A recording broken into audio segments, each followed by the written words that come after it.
He's like, Cliven Bundy's a real patriot. Oh, we're live. I immediately said that. That was Alex It's Jones. true, though. It's true, yeah. No, but like for those who don't know, like there's just we'll let people get in, but we were talking about the efficacy of the Second Amendment in America. And I do get the argument, like people like AA were saying today, like it, in terms of a mass scale, it's probably never going to happen. But it's not something I would want to trade, like coming from Canada, where we have like the most ridiculous gun laws, and like the UK, you literally cannot have anything. So it's like, you know what I mean? I wouldn't want to trade. Like, I understand, like as a polemic, it's probably not going to happen. But I kind of enjoy the fact that there's a delightful bit of boomer cope that comes in with the Second Amendment. Like it's to protect our rights, and it's to protect and to rise up against government. There has not been an actual insurrection against the United States federal government, arguably, since 1861. We kind of, unfortunately, except for the one event in 2020. 2021, yeah. You have to say for YouTube, yeah. Is we getting taken down, boys? Oh no, this show will be just like I can't make that joke. You want to bet that Dimes is less Fed posty on your stream? It will be uncut and uncensored. I just looked and realized that we're live. Oh shit! So I didn't know if we were. No, but I understand. But I think, like, as an argument, like, okay, America's high crime rate is.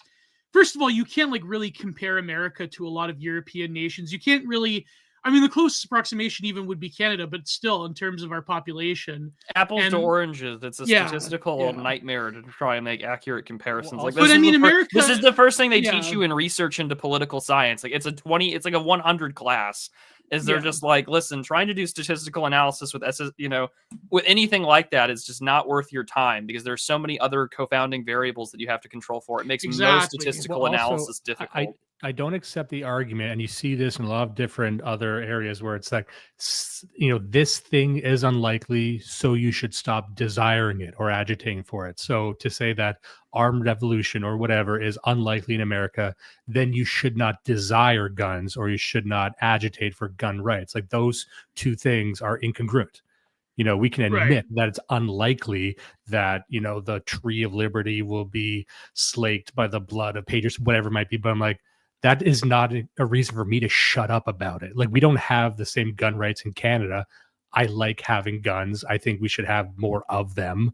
Yeah, we're live back on Twitter now. I had to fix something. Go ahead. Oh yeah, no, but like, it's 100%. Yeah, these arguments that are just thinly veiled demands that people stop talking or stop wanting something. I just don't accept it.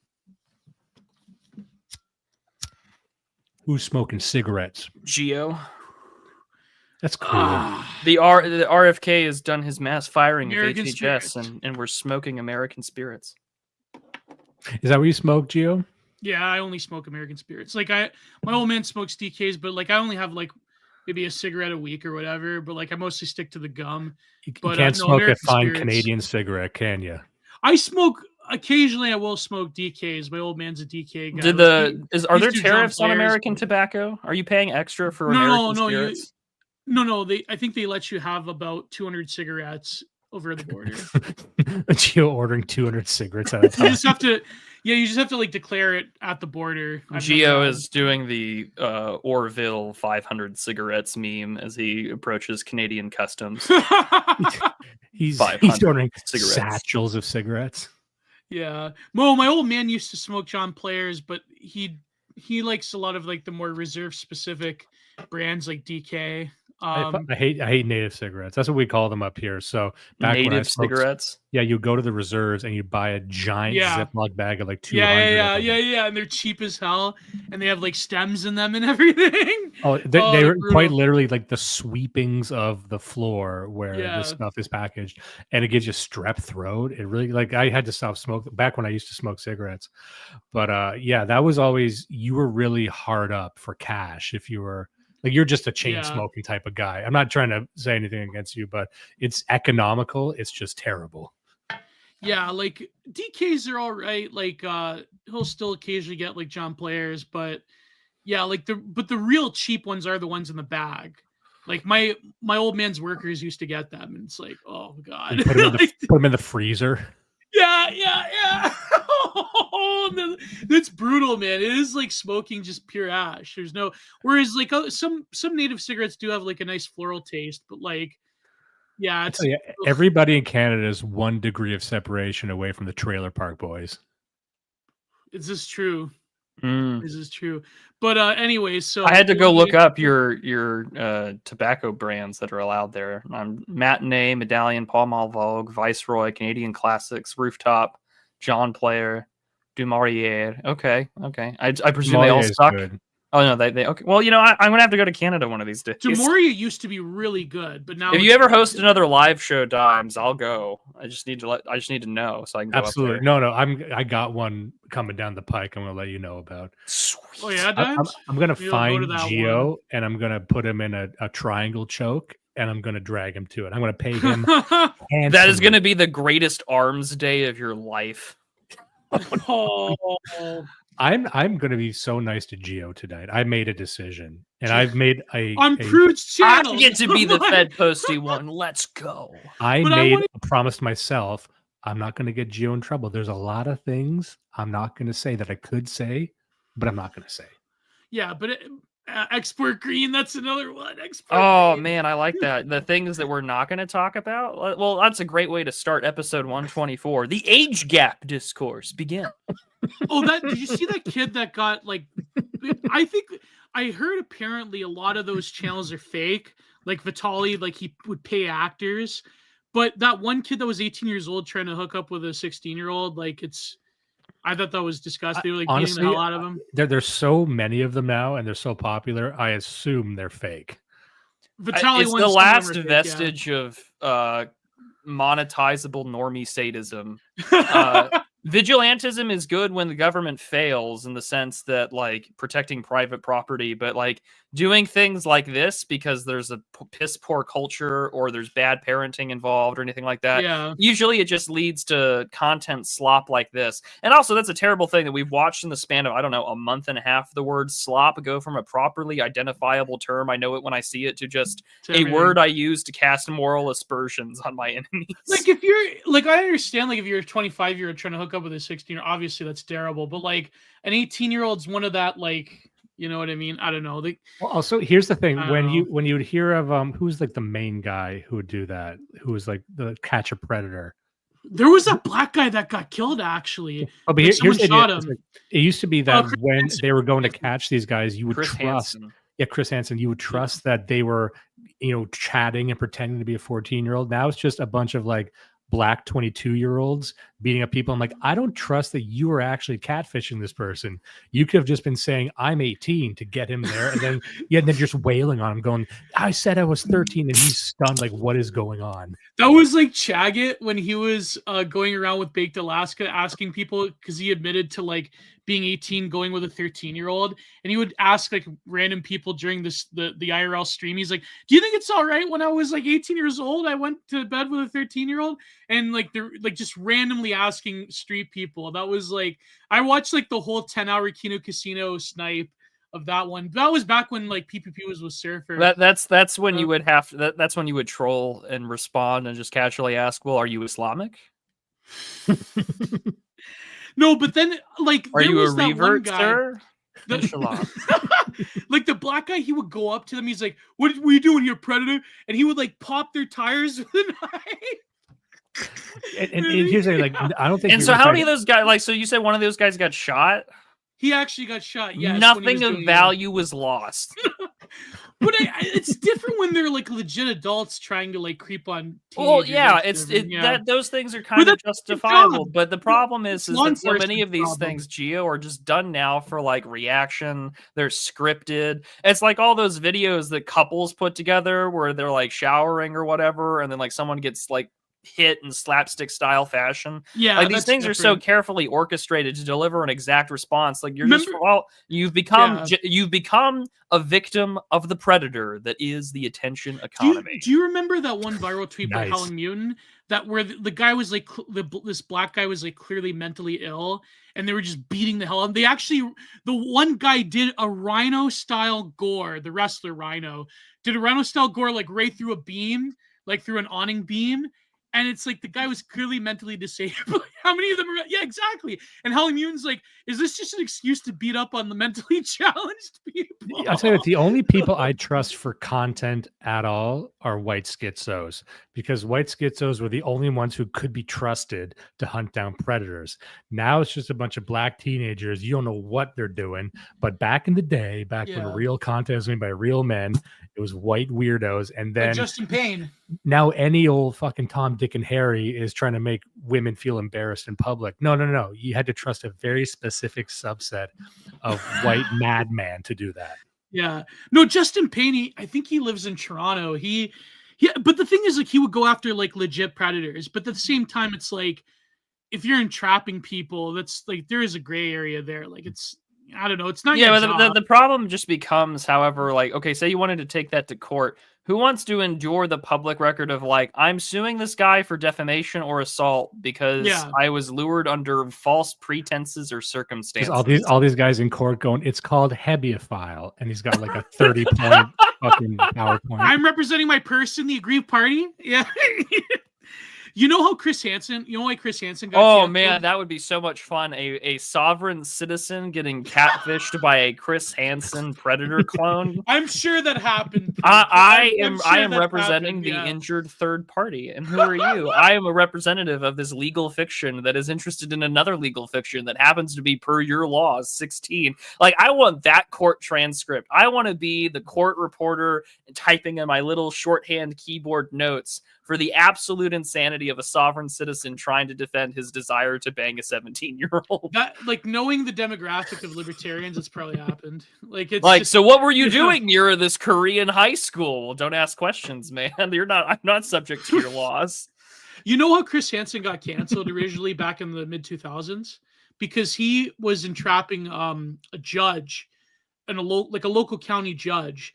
And when the police showed up to his house, the guy sunsetted himself, and they had the footage and everything. And so the NBC was it ABC or NBC? NBC Dateline is like, listen, this is before they knew what good content was. Exactly. Yeah. So they couldn't do it anymore because they're like, they had a moment of realization that this is actually like fucking with people's lives. So the legal repercussions of doing the show is just like too much. So yeah, like that, the guy, it's just, yeah. And now he's just like touring the comic book convention circuit or some shit. Do you remember when he went after Onision?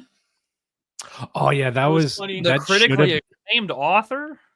That should have been a slam dunk, and it wasn't. Like, getting owned by Onision's bad.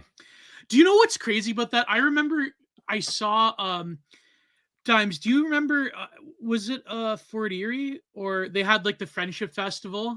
I think it was either Fort Erie, I forget. But I remember I saw with my old man, we went one year, we saw Theory of a Dead Man, and it's like a free concert near the lake. And opening up for Theory of a Dead Man was that Shiloh woman. Man, they should have paid you for going to see a Theory of a Dead Man. I actually like Theory of a Dead Man. Hey, I'm about to pivot on Theory of a Dead Man because I don't have a strong opinion, but maybe they're great. They're all right. Oh, I'm just giving Gio a tough time. We all like Creed now, right? Yeah. No, but so that Shiloh. It's so funny how we psyoped ourselves out of the sake of a, what was it, 2001, 2002 Super Bowl 2001 halftime show. Yeah. And we decided to make that great. I mean, I appreciate Aristophanes trying his best. It was the Thanksgiving show. It wasn't the Super Bowl. Just around 9/11. Yeah. Prude, I thought you knew that. I mean, oh wait, I forgot. You're not like really a football. I'm not a fan, sports Prude? guy. I mean, are you a sports guy? Oh, half this show is Gio complaining about which hockey game he's not watching. Oh, I didn't know, but you're like a sports guy. Like, I watch basketball and golf and all that. No, shit. I'm not that. I'm a baseball guy, but I'm not a football guy. I haven't watched wrestling in a while because I used to like actually give money to New Japan Pro Wrestling, but then like AEW just poached everybody. And you said give money to them? Well, you had to subscribe to watch the whole thing. Okay. So like, you're just like donating. Well, like, you got access to the archive and everything. But no, I haven't watched. Apparently, they see the WWE product's actually pretty good now. But I'm just like, I haven't watched WWE. I think since I love the idea of Gio at like 15, like sponsoring a Japanese wrestler female wrestler, like a Japanese female wrestler, like he's sponsoring a starving African child, but instead he's sponsoring Miyazaki, like a 35-year-old Japanese woman who's like mentally ill and obsessed with American wrestling culture. If you get to the third tier, they crush your skull between their thighs. You get to the third tier, yeah, Mayumi Ozaki crushes your skull with her thighs. New Japan announcers reading Gio super chats. That'd be amazing. Back when they had Kevin Kelly, I think he left though. But so, anyways, like apparently they say Ring of Honor is doing all right again. TNA is affiliated with WWE, which nobody thought would ever happen back when I was a kid. But it's just I haven't watched the product because like wrestling in North America has been Redditified like nothing else. It's gay, man. You know what really did? You know what the straw that broke the camel's back for me was when I saw a video on Twitter of Nick Gage, who is like a deathmatch legend. Mortal Kombat? Nick Cage? No, that's Johnny Cage. No. Nick Gage, the wrestler. I mean, Cinema's Nick Cage. No. So Nick no. Gage You're thinking like of Lucas wrestler. Gage, the pizza recipient. You know what? I was thinking of Lucas Gage. Yeah. So he had this video. I think he wrestles for GCW now. He's like trans rights or human rights, all this shit. I'm like, oh, here you go. The guy that like went through like, harrowing feats with his body in like the whole like early days of deathmatch wrestling. He's like, I love my trans homies. It's like, okay, this is enough. This is it. I can't watch this anymore. That's when you know you need to retire. Yeah. But no, I only watch hockey now, Dimes. It's really the only thing I watch in terms of sports. But anyways. And real listeners of the show know that when Gio's not paying attention, he's watching hockey. I'm watching the Maple Leafs game. he really is trying to be the PPP of this show and just like lightning betting. He wants that crossover to happen so bad. Man. Yeah, and by the way, who said it in the chat? The sadism towards Dark Seven. That was a great. I watched all 5 hours while I was painting. I watched all 5 hours. And you didn't stream yourself painting, huh? Interesting. I know. I should. Of the Kino Casino takedown of Darkside Phil, the snakening of Darkside Phil. Philip Burnell truly is a hideous, like lug a bed, and he deserves all the misery he gets. So, well, Phil's an interesting character because he's been around for so long that there's always a new crop of people who are just discovering Phil, and they think it's this charming, funny lol cow. But like a lot of them, if you spend enough time just dealing with him, you begin to hate him, and then it's not funny anymore. Exactly. So true. Yeah. So do you want to talk about Eric Abato and the not gorilla, the it would really truly be an April Fool's joke on the entirety of the audience if we talked about some woman. Or do we want to talk about Ye in his interracial video? The interracial of the interview where he was dressed in the black Klan outfit. That one too, but also the recent video he posted on Twitter. No, I think we're good. That would be cruel and unusual and unnecessary. I could theory sell that video. And it's funny because like I will say one thing is that I do not abide by the particular type of prawn that he was posting, but it's funny how he splices in a lot of clips from like the 80s and the 70s. So the guy, he's like really digging deep. Gio really turns into Tarantino when he's talking about interracial porn. Yeah, Gio just really loves this sort of stuff. He just really wants to say the N-word is what he really wants to do. No, but at the very end, he really wants that, that dead storage. In the end, he splices in a Klan rally. And I felt like it was now it's commentary. Now it's exegesis. You could do a Lacanian analysis, Gio Penichetti, schizophrenic Negro. Maybe you can only do a Lacanian analysis or something like that.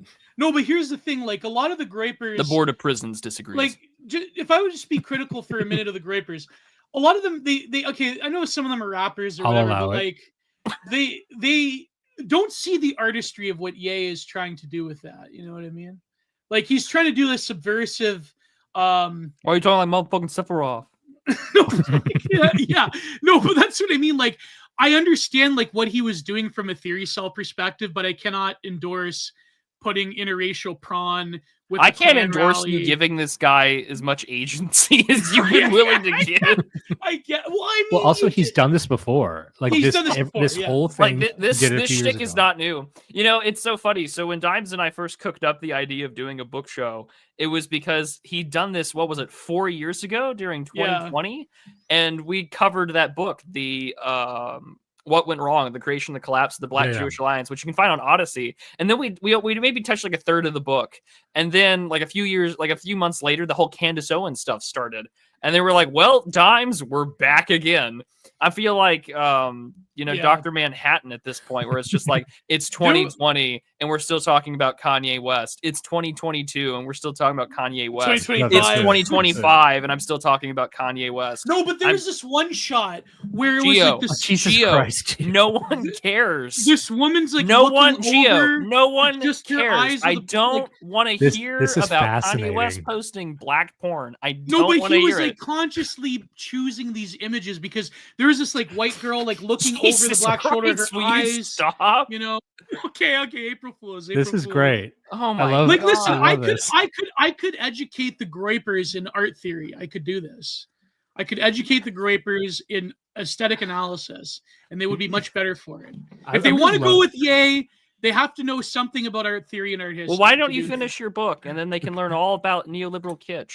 Maybe. That's But such then a the good Klan idea. rally at the I'm end just was like gonna that was the just cutting. It's like in a and haiku. Eventually, They take have the myself cutting out on word. stream. So it was like the Klan money shot, is what you're saying. No, but that's what I mean. Like to him, it's like sort of exploiting like the racial, libidinal undertones of American society. Like that's his whole shtick. Which is Oh like my a God, scale it's shtick, Bowling right? for Columbine. What's next? Well, that's what I Like mean. Kurt. Bowling It's like for it's been around Columbine. for a long time. Like in the '80s, they had this. You know what I mean? Like Hello. there was always a libidinal drive to American racial politics and pornography. So, like, I get what he's trying to do, but also like I am just- as soft as like dough fresh into the oven. Like, please stop talking. Can I just say one thing about Kanye West? He had this line on the recent interview he did where he's dressed like a black Klansman, right? yeah, It was- He's black, like he's Clayton dressed like Bigsby. those Spanish Catholic processions. It was so funny that he arrives at the DJ Academics arrives at his hotel room and he's dressed normally. He's like, okay, give me a minute. We'll start in a second. He goes away,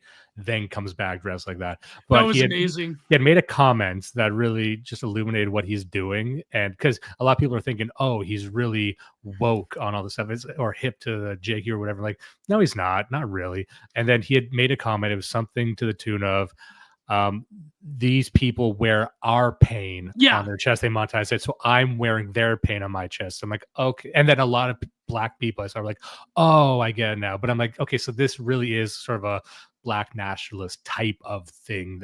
And I'm just surprised that more Jewish people or no? He's saying I'm wearing Jewish paint on my chest because Jewish, the industry, which he says is Jewish, is wearing black paint. They're monetizing black paint. They're commoditizing it. So he's trying to commoditize the Holocaust. I'm like, that's interesting. Norman Finkelstein would be so proud. No, but you know what's funny because who is the one part of Run DNC? Chuck D. Was it Chuck D? Well, he was in Public Enemy. Public Enemy. He actually wrote that in his book about like music industry people of a certain variety exploiting black bodies or whatever. And Chat, it's like, I stand corrected. I'm going to cut this mean. whole section out. That's what I mean. Like it's a very old hat. Like I understand what Kanye is doing, but it is a very old trope among like black nationalist circles and that intersect with the music industry. You know what I mean? Like that is if you want to know more, you can go read The Creation and the Collapse of the Black Jewish Alliance, which honestly, it's all in there. Like it's the entire history of the relationship between Black America and Jewish America. Yeah. But it's written by a rabbi, I believe, unless I'm mistaken. It's written by a Jewish civil rights attorney named Murray Friedman, who was on the American Jewish Council in the 90s before he died. Yeah, and the tone of the book, which is interesting because it's very detailed and very, historically nuanced, but his tone is more like, we did so much for them. Why do they do this to us? He was just like, we helped create the NAACP and we wouldn't let them run it until like the last Jewish guy died on the board. Like we did all this stuff for them. Why did they hate us? Because why are we still haunted by the ghost of Marcus Garvey? And then you read the whole book, and Dimes and I were going through it. And we're like, wow, nothing has changed 100 years. But do you think that Kanye is doing like, you know, the whole like Wignat, like No, who runs the protest, or is he doing like literal? No, Like I don't know. Is Kanye pro or anti-white Gio. person? He's really just doing the I am a black man who needs a scapegoat, and I'm picking the most obvious one that has screwed him over in the industry. Yeah, but this has happened many times in the last 40 years. The thing you have to understand is Kanye West is more pro-black than most white nationalists are pro-white. So really, like he is leading with his pro-blackness. He might make alliances with a Nick Fuentes, but he's really using them. He's been very open about his pro-blackness his entire career, and he'll alternate between criticizing whiteness and criticizing Jews is just the most recent one. But like his narrative and his argument's been relatively unchanged since the beginning of his career. He would have been alongside Lupe Fiasco and these types of guys. But that's why I'm so surprised more rappers didn't side with him, because half of all of hip hop is a Nation of Islam aligned entity. So like, why wasn't Lupe Fiasco? Why wasn't Kendrick fucking Lamar signed with him? Where's Jay Electronica? Wu-Tang Clan are like 5% Nation guys. Yeah, like why aren't they support? So it was like this Kendrick's weird more of thing. like the libtard version of that, you know. But they're all Farrakhan guys, every single one of them. So I'm like, it's interesting that he's being hung out to dry here. So like, there's an interesting happening in the black community. I'm like, you guys don't really know how to process this. Mm-hmm. But then Farrakhan would make strategic alliances with people that you would consider like white nationalists or whatever, kind of like the Nation of Islam itself with like. I think he sided with George Lincoln Rockwell. Yeah, exactly. And also like he wanted Alex Jones, and they had like a good meeting and everything. But so you think that Kanye is posting a racial cuck prawn as a sort of like. It's not so much of like a wake up white America, but it's more of like, haha, fuck you. I honestly think he's actually a pervert, and I'm not just joking when I say that he's notoriously just a porn addict. Someone made a comment like he is just a gooner, and there's all these stories about like he would invite people over to his house and he'd just have porn on in the middle of the day. Like really, that's a real gooner right there. Yeah, it's just like a thing to do, and he's always talking about butts. He's talking about butts and common shit, and that's his language with which he appropriates politics. What an impressive way to start off the very last episode of this show. This is what people will hear when this ends. And it's over. But I do think that there is an intertextual thing, like posting the Klan rally. Like there is a sort of theory cell. May you please save it for the Cole report, because that's all we've been talking about for the last 10 fucking minutes. I need to actually talk to a gripper. I need to get my friend Piff on the show. So I don't want to be buried alive with you, Gio. We must move on. All right, Jesus. All right. We need to get a griper on the podcast to explain this. It can be on yours. Okay. Who do I know besides? You can ask on your own time. You have wasted 10 minutes of mine. The thing is, I don't want to because as soon as you ask, like, hey, can I get a gripper on the show? You're going to get trolled by them immediately. Congratulations. That's why I don't want to do it here. All right. Holy fuck. I know. I don't want their eyes on us. Wow. Sorry, Prude. Some self-awareness. I just thought that it was like self-awareness. Louis Farrakhan griper. Jesus Christ. Oh man. Why am I here? All right. I feel like it's your episode, Gio. It's your episode. We're reviewing a documentary that you wanted us to review. We're here. No, Dimes wanted We're us back to in review. 2009. I'm talking about Kanye West. It's 2009. I'm talking about oil. It's 2009. I don't know. I don't want this documentary to be pinned on me, by the way. I feel like I'm almost positive this came from Gio. I'm now gonna have to watch our cut episode. But you know what? Like this documentary, and I guess because we are like half an hour into this at this point. Dear God, we spent 15 minutes of it talking about fucking Kanye. Okay, allow me to seg you. Speaking of drilling for oil, let's talk about Collapse. Collapse. I love what Gio's trying to pry some. Look at this from Handless. I love that Gio's trying to pry some deeper meaning from Kanye West posting interracial porn on Twitter. Like this to me is gonna be one of the funniest clips. Just one of my favorite memes I saw was "I'm not racist, I have a black friend," and it says the black friend, and it's that clip of Kanye West in the Klan outfit. Oh, See, I man, feel that like was we're good. missing some really great comments here. We got Funny Valentine saying peak oil is why this coal exists. Oh, that's good. Lincoln Park blaring in the background. This Oh, Hazel says this is the digital archipelago. It's all coal. oh man, Tyrone Bigham's. At least he's honest. Tyrone Bigham's Groiper. Oh, I love you, Oh, Bill. so I just want to call Wilson. attention to this. Now you know what? We'll move on from Kanye West, but I found All right, we'll move interesting on, yeah. about Daft Punk up there. But we'll move on. So first of all, Prude, I think you're as good a person to start this as any because you had not seen this documentary before. Is that correct? That is correct. I watched it this morning at work. So I would have seen this right when it premiered. I think like 2009, maybe. 2009, yeah. Gio, you have a history with this as well. When did you first see it? I saw it around like 2010, 2011. Yeah, and when I saw this, this was pre any sort of online discourse around this area. You might have been plugged into conspiracy theory stuff or very politics, but like to me, when I first saw this, I hadn't really seen anything like it. But I was already tuned into Coast to Coast AM. I was already tuned into sort of subversive media, so this was right up my alley. And the fact that this was a pretty big documentary when it dropped, a lot of people, you can find it online now, but I remember this was premiering in theaters. There was big reviews of it. Like this was a pretty big event, and it was just literally two cameras on this one guy in a black room sitting on a chair, just expounding upon his theories of life, but also the damnable importance of oil in the world. And that's it. That's really it. But what I liked about it was, especially viewing it now, it's like a time capsule. So we can go back to all the claims he made back then about peak oil and other things and contrast that against what we know now. But Prude, I'm curious, what were your first impressions of this?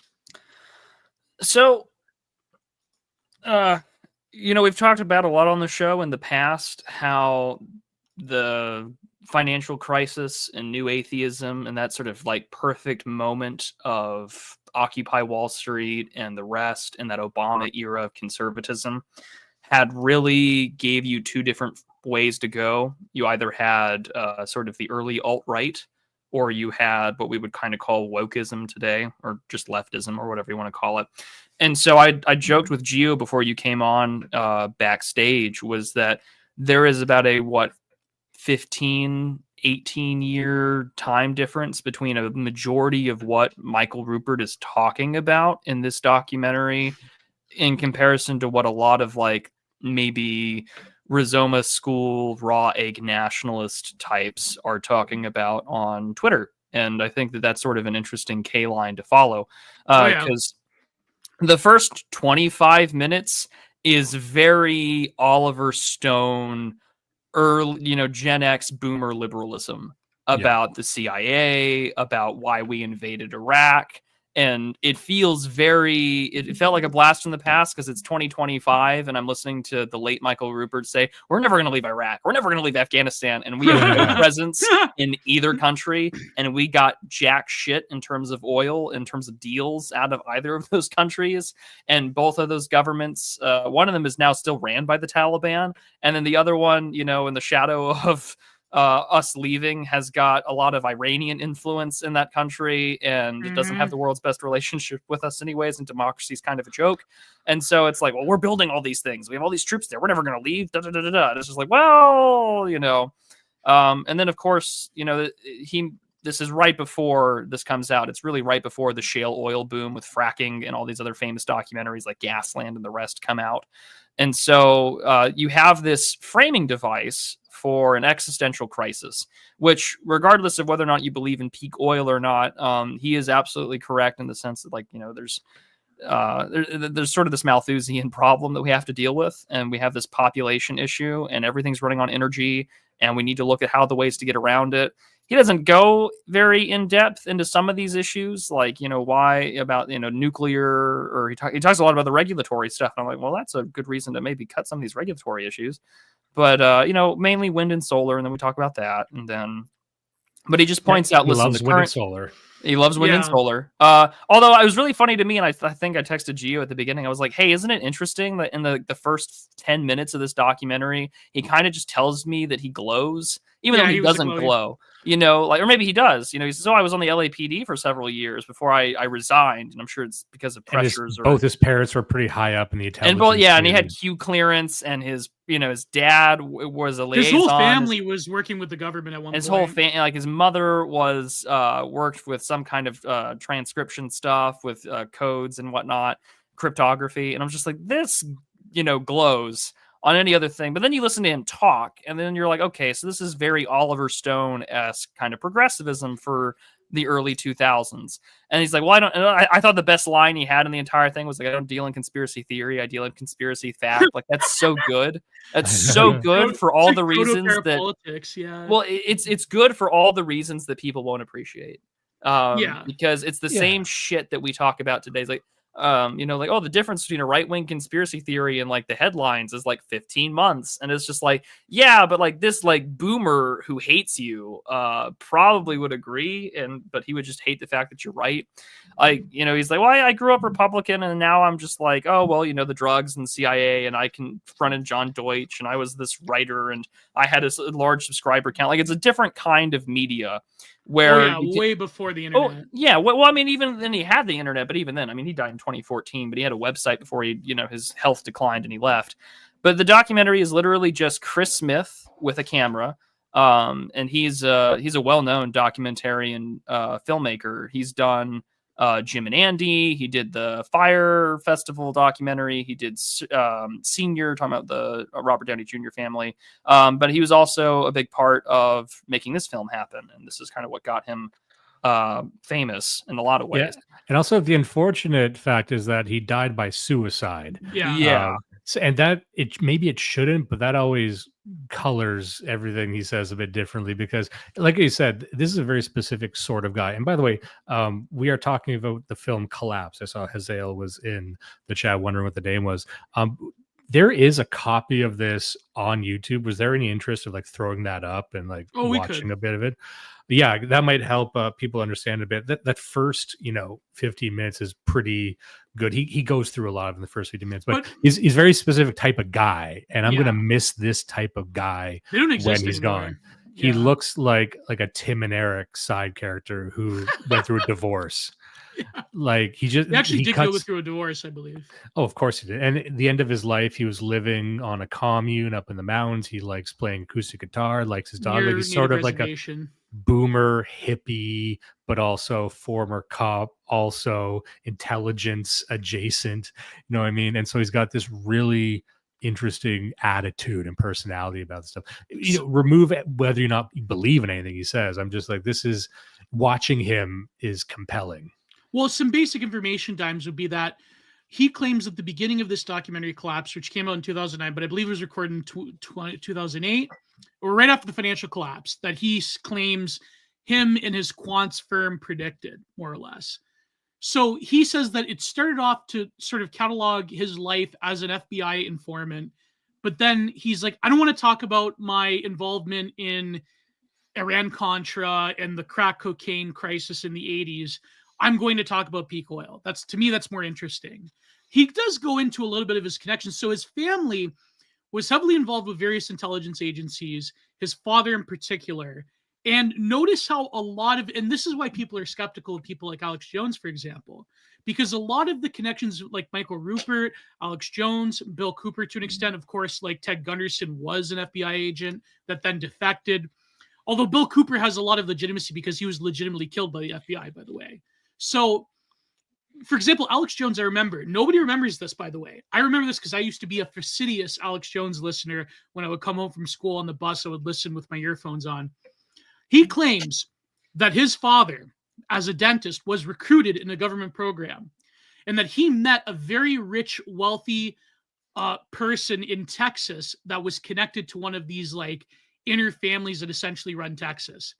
And he said that he was with this, he was 13 years old, and he was with this 13-year-old girl that seduced him, he claimed, when they were both like preteens, right?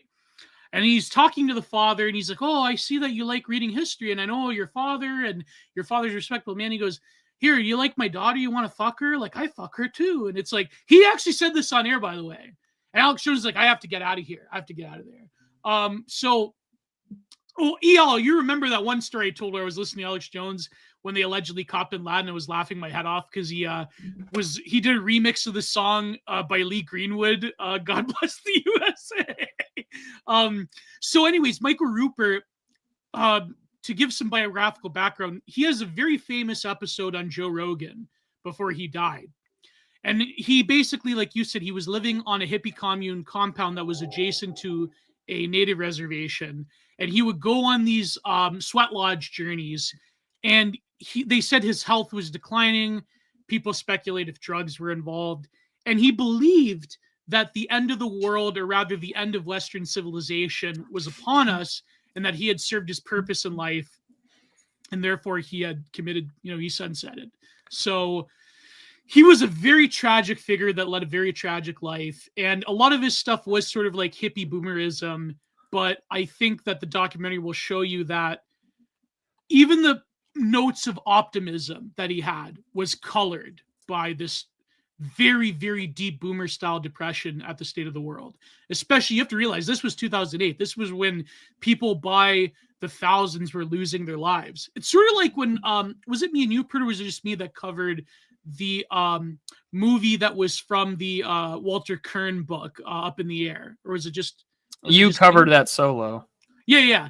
Like, if you remember that movie, all of like the corporate waste that went into like downsizing, where he's just seeing like the rows of cubicles and the rows of office chairs off in the distance while he's downsizing people. Like, this was the world that we lived in. And not me and Dimes, because as we know, Stephen Harper and Jim Flaherty basically managed to kick the can down the road about 10 years till Trudeau came in there. So us Leafs were spared the financial crisis, whereas American millennials were not.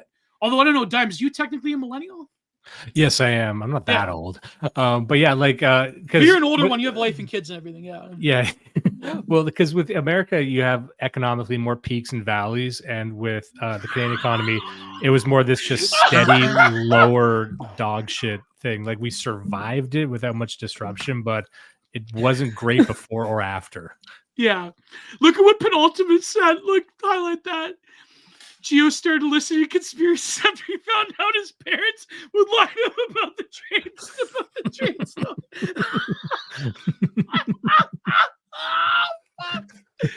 Oh, that's so good. That's so good. But yeah, you were saying, Dime? Sorry, I cut you off. I think I'd said it. I was actually just looking at the chats right here. There's some so good. Mark Troubles, he cries in the documentary. He had severe manic depression. I mean, yes, I believe it.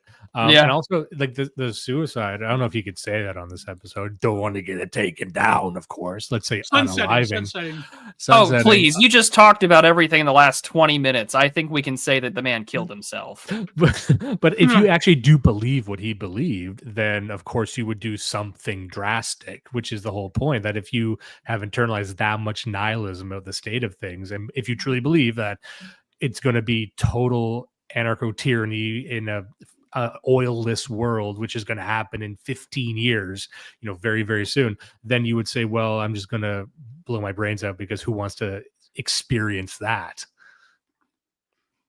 It really is the consequence of analyzing as much as you have and not anticipating a way out.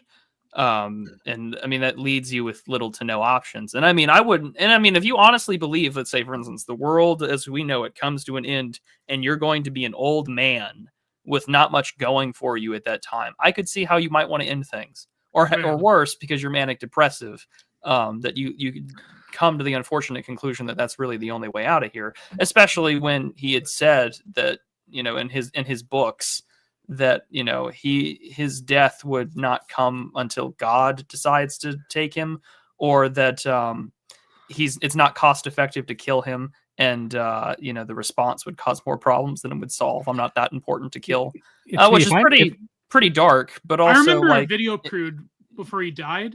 Mm-hmm. There was this video where he was in a sweat lodge, and the guy that produced it, I believe, was one of his producers. This was released after he had sunsetted, and he said he had a vision in the Sweat Lodge where he's like, "I've fulfilled my purpose. It's over. It's it." This is why people got to stay off the reserves. Don't go to sweat lodges. Don't even talk to Indians, by the way. It's nothing good's ever come of it. Just give them money for the cigarettes and that's it. Yeah, or take the cigarettes. I mean, I buy want them people to liquor. live. Yeah. But you were saying, Prude? Well, so I mean, a lot of the documentary to me, I mean, it really does focus on peak oil, although you get snippets of his life and some of the things that he's talked about. But I mean, like, if there was ever a moment that you wanted to go back in time and you wanted to see what alt media, and I don't mean that like the right or the left, but just like alt media period was talking about during the Bush administration, this is your guy to go to. Yeah. And so for someone like me who doesn't know that much about him, and I spent like my entire lunch hour just reading about him and reading and listening to old talks and interviews that he had given, you know, he was, you know, to make the claim and to show that he did talk about it years prior to the financial crisis with mortgage-backed securities and default credit swaps. That's an impressive thing to do on your own, and to have your firm or your guys do that with you. But also that, like, you know, he's talking about like the Hirsch report and what do we need to do about like peak oil, and what is the government talking about it? Why are we invading here? Here's why the Alaska National Wildlife Refuge is pointless to drill for oil. And it is a blast from the past. And like I said at the beginning, you know, like, oh, a lot of these talking points have made their way into what now would be considered very reactionary, because it's no longer very liberal. I mean, like, for a lot of progressives, the things that are being talked about here aren't talked about by progressives these days, because the left, ironically, has become very metaphysical about immutable characteristics and what does it mean to be a woman, and what does it mean to be black, and what is the black experience. And now you've turned the immutable into great grifts and great materialist things. So like because now what is climate change? Climate change has become the ultimate progressive catch-all for sinecures, government bureaucracies, regulations, and making sure that taxes are refunded back towards your specific client group. It's not about saving the world. Yeah. It is a messianic, snake oil salesman. There is no cross. There is only like a weird 17-year-old with fucking like fetal alcohol syndrome telling you, how dare you? While, you know, there are legitimate things that we are doing. Like Rupert talks about like Monsanto, which is something I never hear liberals talk about anymore unless they're over the age of 50. I never hear anyone talk about... No, they think it's good, actually. Because because they're just like, I love big corporation. I love J.B. Pritzker. I love my Israeli pharmaceutical companies decreasing my testosterone levels. They love it so much. Whereas, like your older boomers would be like, I want to know who killed JFK. Why did we give all the crack to the blacks? And oh my God, I'm not going to be able to farm on my own like local co-op because I own Frankenseeds, and they're going to sue me. The last boomer will not die until they actually say who killed JFK. So we're going to be stuck with them for quite some time. Did you see that one boomer video? I just want to call attention to a couple of comments here real quick. Michi Peachy here says, fuck, I thought the stream was on Friday. Thank you for joining us, sweetheart. Stay out of the first half an hour of this stream. We got Tree Surgeon over here. Quite a few of my friends are natives and have done the Sweat Lodge several times. It's actually quite refreshing. We got to help this guy. He's balanced on the knife's edge. He doesn't even know what danger he's in. Third thing I actually wanted to call attention to, we mentioned peak oil quite a bit, and it might help to explain to people who don't know. Dimes? Yeah, what is the theory? Peak oil, he explains it pretty early on in the documentary as well. You know, it's just this idea that oil, petroleum, it's a non-renewable resource. And so it would logically follow that there will be a peak point of oil production, at which point it will begin to decline because it's non-renewable. You're going to run out. And so on that decline, you will start to see society collapse. So it's this idea, they don't know when it's going to happen, that everyone's predicting within the next 10 years or so. But it's this idea that, well, if it's non-renewable, it has to run out.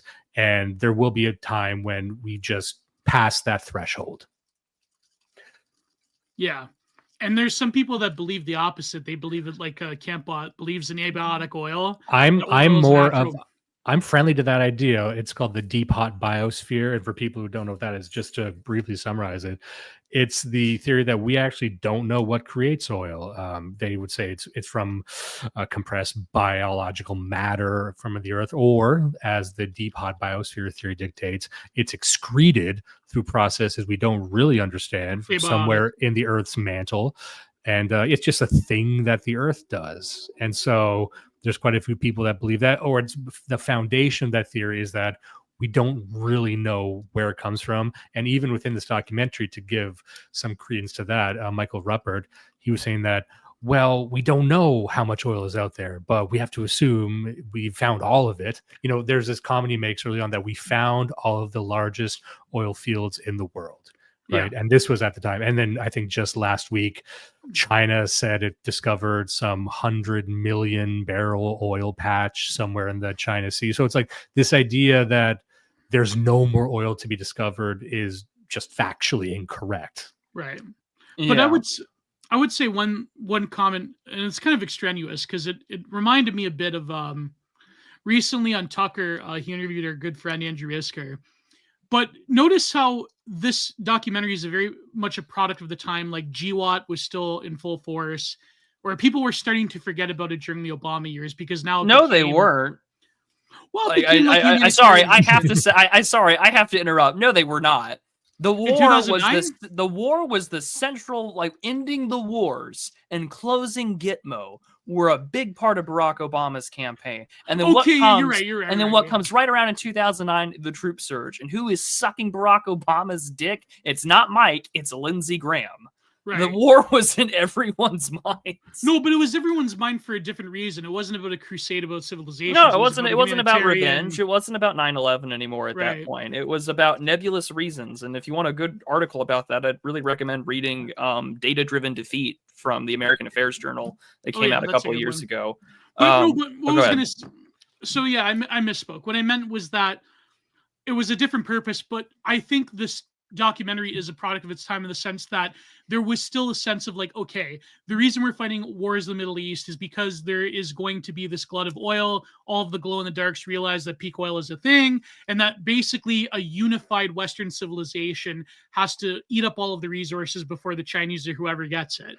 But nowadays we don't have that narrative because I think there's a deep fragmentation among people on the left and right of our civilizational picture. And so, for example, we all know, like, without getting too, into the weeds on particular group of people, like, we know that there's obviously a lot of ideological and religious-driven reasons for these wars in the Middle East because of one particular nation in the Middle East, right? And so I remember there's this number of these Antifa freaks. I'm not going to name the guy, that go after Andrew Isker and go after his podcast with Jay Engel, where they're like, okay, so the political right in America, either they're like rabid Zionists that like want to let Israel basically bomb children. But when Andrew Isker talks out against dispensationalism and a lot of the like American Protestant theology, because he himself is a pastor, when he speaks out against it, he's being an anti-Semite. So it's like, when the right critiques these expansionistic wars in the Middle East to serve Israeli security interests and the sort of theology that's been driving American Protestantism to view the Zionist project with such reverence, they're anti-Semites. But when you have like the Ben Shapiro types, they're also like evil fascists because they're ardently interested in the like ethno-nationalism of these people. So it's like you can't win with the political left either. Like they hound Isker and other people that are breaking from the ranks, but it all goes back to our sort of like foundational, the world that was created even before the global war on terror, the sort of like foundation of like why we were so heavily engaged and still to this day engaged in the Middle East, although it's less so because we have a war in Eastern Europe and we have, maybe in the future, China may come down the pipe, but you never know because now I'm hearing stirrings of Israel trying to bomb Iran again. So it's like it never ends, right? But it's very funny how the political left, who was sympathetic to these type of ideas in terms of like anti-globalization, peak oil, getting out of the Middle East, now it's like, okay, During Obama, and even nowadays, like after the 2010s, it's like, okay, we have to fight it for a different reason. Now it's no longer about oil. Now it's no longer about Israeli security interests. Now it's about, like, I don't know, combating global extremism, which usually means like right-wing chuds. And it's like, it's a very funny thing how it's like they want to suck and blow at the same time. It's like, you can't critique Israel because you're an anti-Semite. Or like, you are a Zionist, so it's like that's also you're committing genocide and you're white settler colonialism. It's like you can never, these people will never be happy with the political what's funny is that when it comes to America's presence in the Middle East, they've actually tried every single narrative and they've dropped every single narrative. The only one that's left is Israel. That makes any sense, because if you're old enough and you've been through this ringer, they've tried out, they're misogynistic over there, they're undemocratic. Do you want the old ancient Giga Chad? You ready? Yes. Islamofascism. Yeah, exactly. That was it. Yeah. And then they tried out, they hate us for our freedom. But Barack Obama was really the big one too. And this is one of those things that Glenn Greenwald got famous for, where he was pointing out, like, oh yeah, there was this memo that came around like 2011 where Obama was like, Afghanistan, we got to focus on women's issues. And I mean, this was even before him, like, 3 cups of tea. And true to their form, the only people still using that are conservatives. Yeah. The other one they had tried out at the time was if you were cool, if you were young and cool, it was the oil argument, because that was sort of a bipartisan one that the hip leftists and the hip far right guys, they're like, the cynical conspiratorial theory was that, it's all fucking about oil. And the only guy at the time that had the correct assessment, and at least to my mind, was Patrice O'Neill on the show Tough Crowd, which was a Comedy Central show. And he had just said, this was during the Iraq War, he was out there saying, America just needs to be a gangster for a while. They were hit and they were embarrassed, and so we need to get ugly. That's also what Dick Cheney said, by the way, and he was right. And whether or not you think that was, permissible, but that was what they were doing, and that's what they were. Also with the whole Israel thing, but it's like, this is what you do when you're attacked on 9/11. You just spaz out so no one fucks with you again, and that really is just the neo-realism position, and said from an obese black comedian of all people.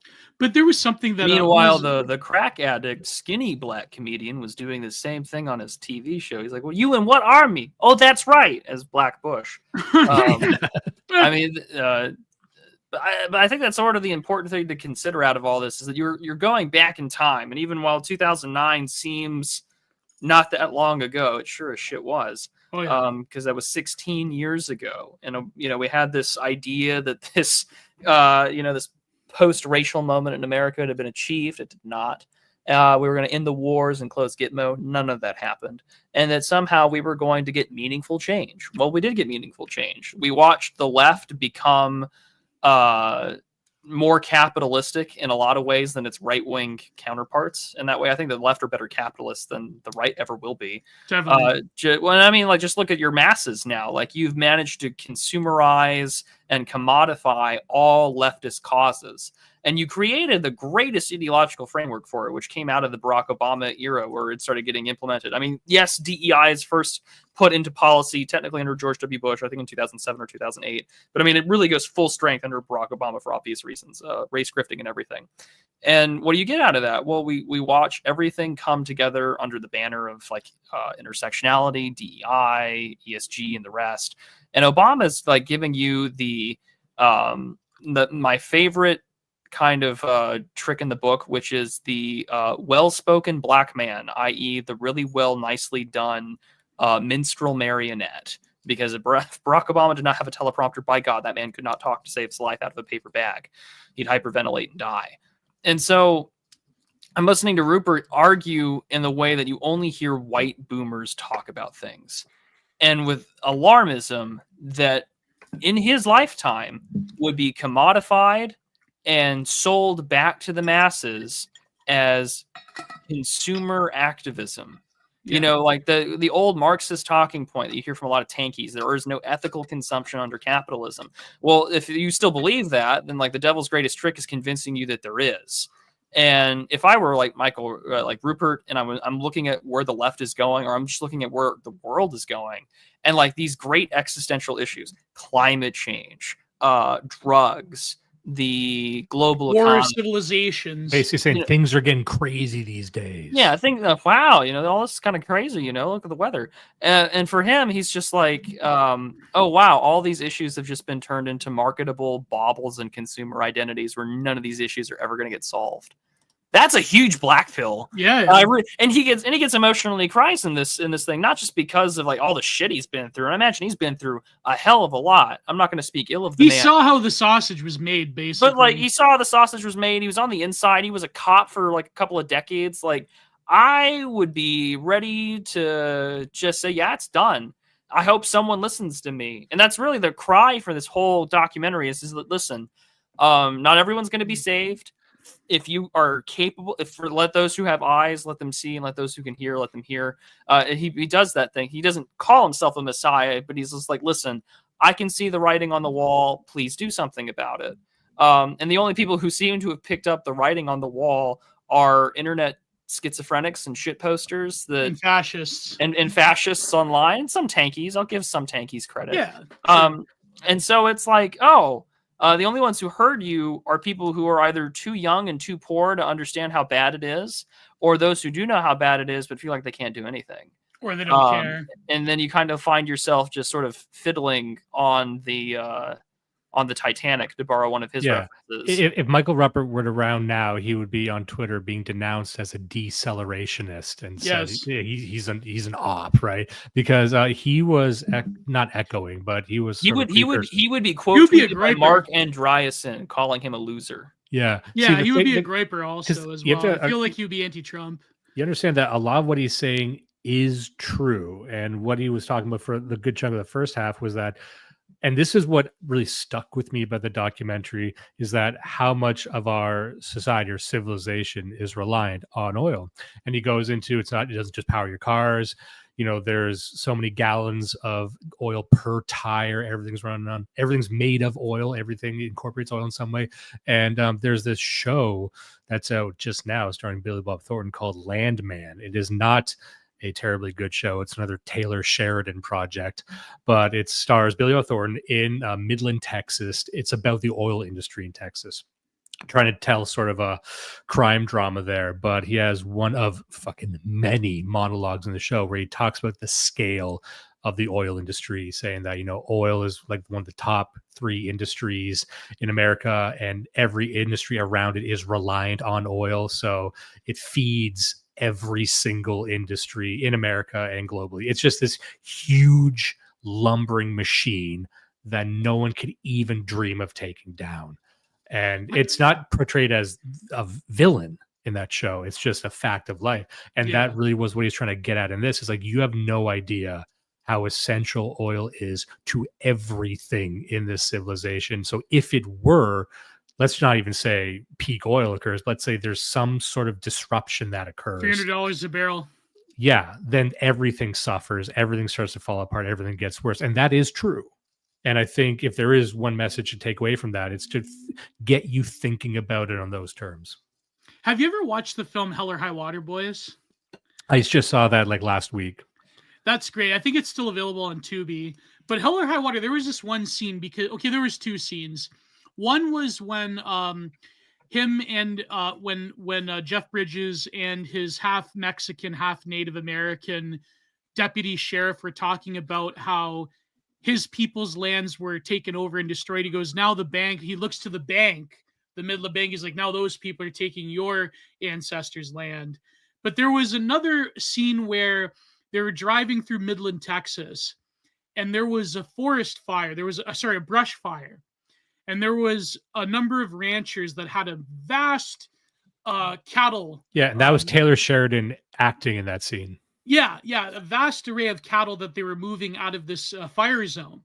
And he goes, and the cattle rancher goes with a bunch of his boys, and they all have shotguns in the back of their steers and everything. He goes, no wonder my kid doesn't want to do this shit, And then so the deputy sheriff goes, can't we call this in? Like, they need help. He goes, no, these boys, they're on their own out here, and there's like a storm coming, and there's the fire in the distance. In other words, that was a metaphor for the precariousness of living in those conditions, but also because this film was after 2008, the precarity of the average person in these places, like in Midland, Texas, or like everywhere in the Rust Belt, where you're literally on your own. Imagine that. You're a cattle rancher. There's a forest fire coming. There's nobody coming to save you. You're on your own. So it's like, I remember seeing that. That was such a powerful scene. It made me want to cry because there's a good couple of. I'm not sure I Yeah. like the plot even, but peppered in. Taylor Sheridan does this a lot in his films where. well, he's stealing from the bankers and all that crap. Well, also like this is basically Taylor Sheridan's version of No Country for Old Men. Like I cannot stop comparing them to each other. Well, that because- and it's also because of how it's set and it's talking about the bank and everything. It's also Yeah. killing them. It's also killing them softly. But also Jeff Bridges as sort of the cop stuck out of time. It's a modern commenting. cowboy movie. Yeah. Yeah, and there's a lot of these like interesting scenes that actually don't progress the plot, but those are the ones I like the most. Yeah. Like that one where they're in the diner with the old woman. What Yeah. don't you want? Like that. I'm not going to recite the fucking movie, but I don't know. I'm trying to figure out if it's a good movie. I'm not sure great if it movie. is. I like it, but I'm like, I don't know. There's something incomplete. It does have here. like a leftist resentment against bankers. It's true, but like there is something powerful about it. Like that one scene in particular with the ranchers.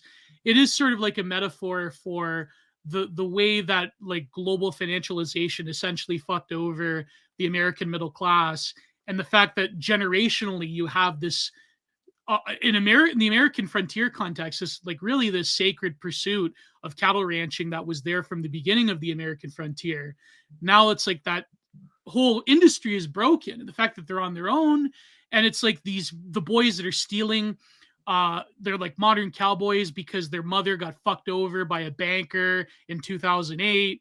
It's like, not to say I condone like what the one, what's the guy's brother? He was in Breaking Bad. What's his name? Evans something. He has the whose shootout brother? with the police. Yeah, the crazy brother. Yeah, I know. I know who you're talking about. Yeah, Yeah, but I don't. yeah, know. the crazy brother. Yeah. So like he has a shootout with the police. Like, not that I condone that, but like there is a very interesting story there in terms of the mid 2000s and the way that the world was shaping up that I think ties into this movie as well when it comes to not just resource scarcity, but also the very deep social impact of this disruption of people's traditions and livelihoods while they're doing it. You want to know it's- another perfect movie if you want to like a early to mid 2000s block of films? Also throw on Killing Them Softly. With Yeah, Brad that's a Pitt. great one. Yeah. This guy wants to fix America. Don't make me laugh. America's a business. But everyone remembers that scene. But the Yeah. entire movie, like I forgot about how good that movie was. But if that you movie's watch it, great. you're like, this Yeah.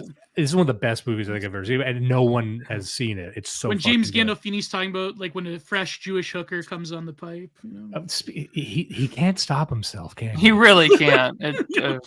Look at this credible theory. Gio is the black. This is the best compliment I've ever received, besides one that Zero H.P. Lovecraft, where he said that I'm the Catholic version of Penn and Teller, of Penn Jillette. He goes, What's that even Gio, mean? Patrice is the black Gio. I'm the Italian Patrice O'Neill. That's amazing. That's one of the greatest compliments I've ever gotten. Graping them softly, Bill Wilson, graping them softly. You're not even throwing them up on the screen. What are you doing? Just but trying to get through the night. I haven't watched Killing Them Softly in a long time, though. It's like, yeah. I watched it just the other day. I don't know. Like I'm just in the mood for that sort of like small town, grimy Texas sort of. I'll watch everything from there. Just like anything set in Louisiana. I just dig it. One of my favorite films ever, it wasn't in Texas, it was in California. This was like peak early 2000s. Have you ever watched this Jon Favreau film where it's about alien abductions, but it's like this like gritty noir film in this like trashy hotel room? Oh, fuck. No, what is that? That sounds like I want to see that immediately. What is that? It's called something like the big. Let me look it up. Let me look it up. It's called. This is from 2004. The 2003. The Big Empty. The Big Empty. That's a yeah. So I put do up that. Jon Favreau aliens. It just came up with cowboys and aliens. I'm like, that can't be it. No, That it's called isn't it. It's called The Big Empty. It's an incredible film. Really? love Okay, it, yeah. I'm gonna. You sold me just with that description alone. Yeah, it's about. It's also about. It's very much like a Rawlian, like early 2000s conspiracy intersecting with the ufology thing, but like it's essentially starts off as a very absurdist noir of him being like, it is self-referential as a Hollywood film. Like he's basically a failed actor. Then he's like given this mission by some random guy. And that's such an early 2000s cover too. I'm looking at the image for this. Wow. It's incredible. Yep. Maybe we should review it times. We should do this. Absolutely. I'm down because I haven't seen this one. I really want to. I think it's still on Tubi. I remember watching with my mother. My mother was like, "This is fucking boring." Gio just seething on the couch. Shut up, Mom. This is Kino. That was like the one film me and Prude reviewed. I actually watched that with my mother. The one, what was it called? Not At the End of the World. The End of All Things. Is that the post-apocalyptic one we watched? Yeah. She said it was boring as shit, and I'm like, it kind of was boring. It's a great concept that was stretched out for an hour and a half. Like that should have been a short film or a short story, but instead it's like a student film that. This is how you know you've got a good woman to marry. When you find yourself a woman that just cannot watch movies because they will make great moms. That's like, well, my GF hasn't watched a lot of movies, so sometimes I like subject her to art house films, and so like she like knows that I'm really like a huge Vincent Gallo fan. So like we've watched almost like every Vincent Gallo film, and then I remember we were watching Johnny 316, and she's like, "Well, I think it's all right. I like it because you like it." But I'm like, I could like literally write like a 10,000 word essay on this film. And she's like, I know you can, Gio. You want to know the first movie that I took Mrs. Dimes to on our first date? Wall Street 2, Money Never Sleeps. You want to know you want to know the second movie that we watched together? Harmony Korine's Trash Humpers. Whoa, Trash Humpers! It's the only movie she very politely but sternly asked me to turn off. And this was early in the relationship when women are really trying to get into what their guys are into, like just trying to like, and that was just a hard no. Hard no. Oh, I don't know. I'm a fucking sociopath. Why? Looking back now, what the fuck was I doing? What are you doing? It's like, might as well make your GF watch Gummo. I watched that one later. I'm like, no, you don't get it. This is like mainstream curry. No, actually, my GF actually did watch Gummo back in the day. She's like, I fucking hated Gummo. I'm like, she's like, it's a terrible film. I go, listen, Gummo is not a good film. It's a great film. She just like rolls her eyes. Gio making his GF watch Italian giallo films as their first film experience. There was this one amazing giallo film I saw on Tubi. It's called The Burial Ground. It's got everything. It's like horny 70s Italian. It's got zombies for no reason. It's got hot young people getting slaughtered. It's got like allusions to incest. It's everything. Everything. Look at him. He's loving it. Yeah, I'm going to review that film, The Burial Ground. It's incredible. The more you said horny in Italian, I'm like, oh no. Oh man! Please bury me. Sallow. Yeah, have you guys ever watched Sallow? Yes. Yeah. Yeah, okay. A long time ago. I think that's like a young man's movie to watch. I don't know if I could watch it. A film for sensitive young men. Sensitive young men. No, but it's for the man who wants to take everyone with him. There's Sallow. But to get back to Collapse, I think that it really is a product of its time. But at the same time, I can't help but think that he was correct about a lot of things. But like you were saying, Prude, it basically is like the purview of the political right. Like maybe it's just that we're not in a lot of like contemporary leftist spaces. But apart from like just observing them on Blue Sky or whatever.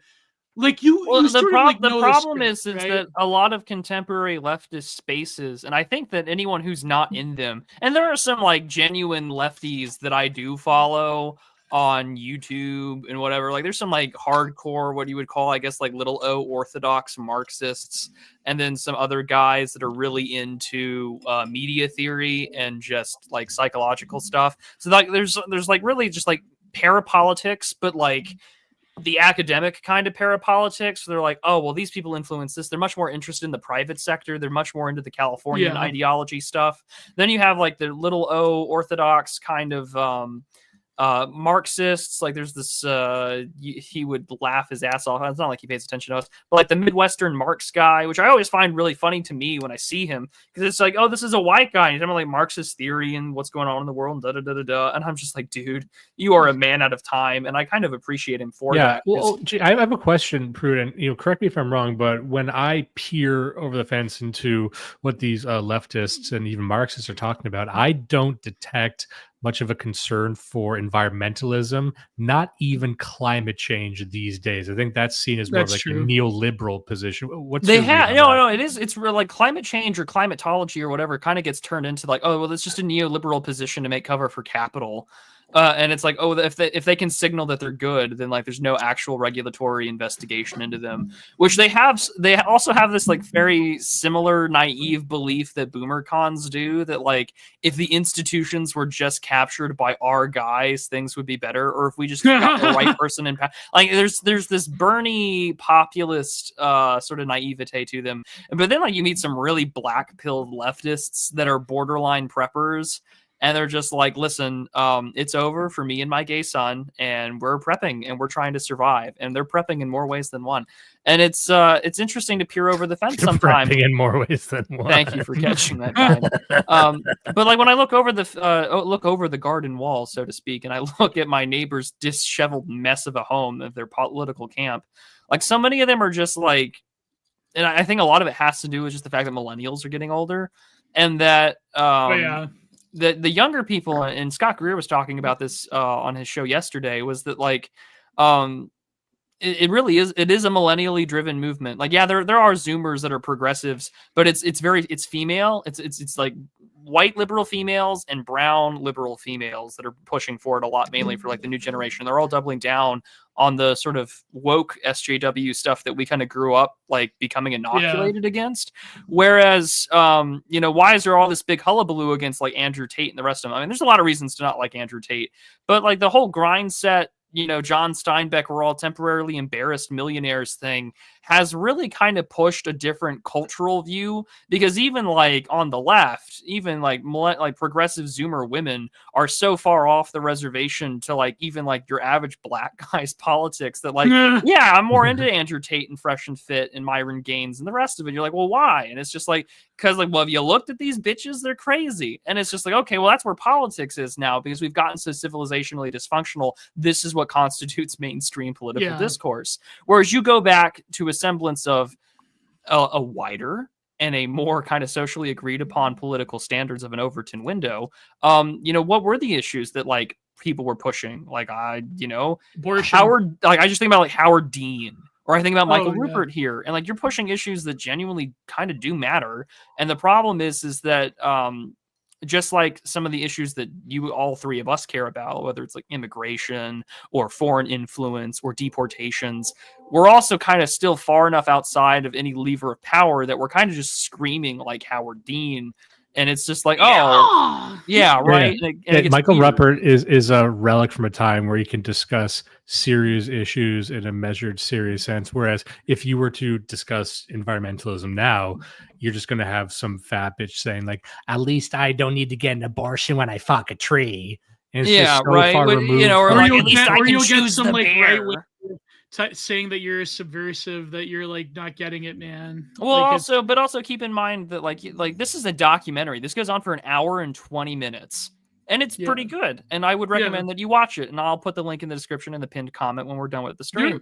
But like the thing about it too is that this was a time when documentaries and long form essays. Essays are still a thing now, because the reading. The people who still like pay attention to this side of things, they read. They don't really, tweets are great, but Substacks are a thing. Like if you're followed by, I don't know, like NS Lions and the Upheaval, like that's like, Substack royalty. Like Morgoth and I will share like screenshots when he likes an essay of ours. And so there's room for it. Nowadays, like on Twitter or even with like internet blood sport culture from just like 10 years ago, none of this shit gets talked about. And what's even more depressing, right, is that, sometimes the worst people will bring up a very good point. Case in point, what happened a couple of years ago, Gio? What happened to a certain person who was bringing up regenerative agriculture? Rizoma School. And what happened to her? Hardcore. She got groiped, not just by groipers, but I mean, like, by fucking everybody, because they're like, why is this woman getting published in the American Mind, hosted by the Claremont Review? And it's just like, well, that's a great question. We're going through all her tweets, and turns out she was a Bernie supporter, a lockdown supporter, a big Black Lives Matter supporter. Why the heck is she, getting on there when there are like other commentators on the right that have been talking about the same issues? And there was a great Twitter space. There's a whole it was glorious. It was wonderful. You had to have been there. It wasn't. Someone said they allegedly recorded it, but like, I hope someone comes out with it. Like, there's a recording. Oh man, there's a recording. It's delightful. It was a great time. You had to be there. So, but I mean, like, again, like that, the time and place for you to sit down and talk about serious issues, like even Monsanto, like no one talks about that anymore. It felt like such a blast from the past to listen to someone talk about like frankenseeds, Monsanto, glyphosate, and to talk about how we need to have our own seeds and our own farms.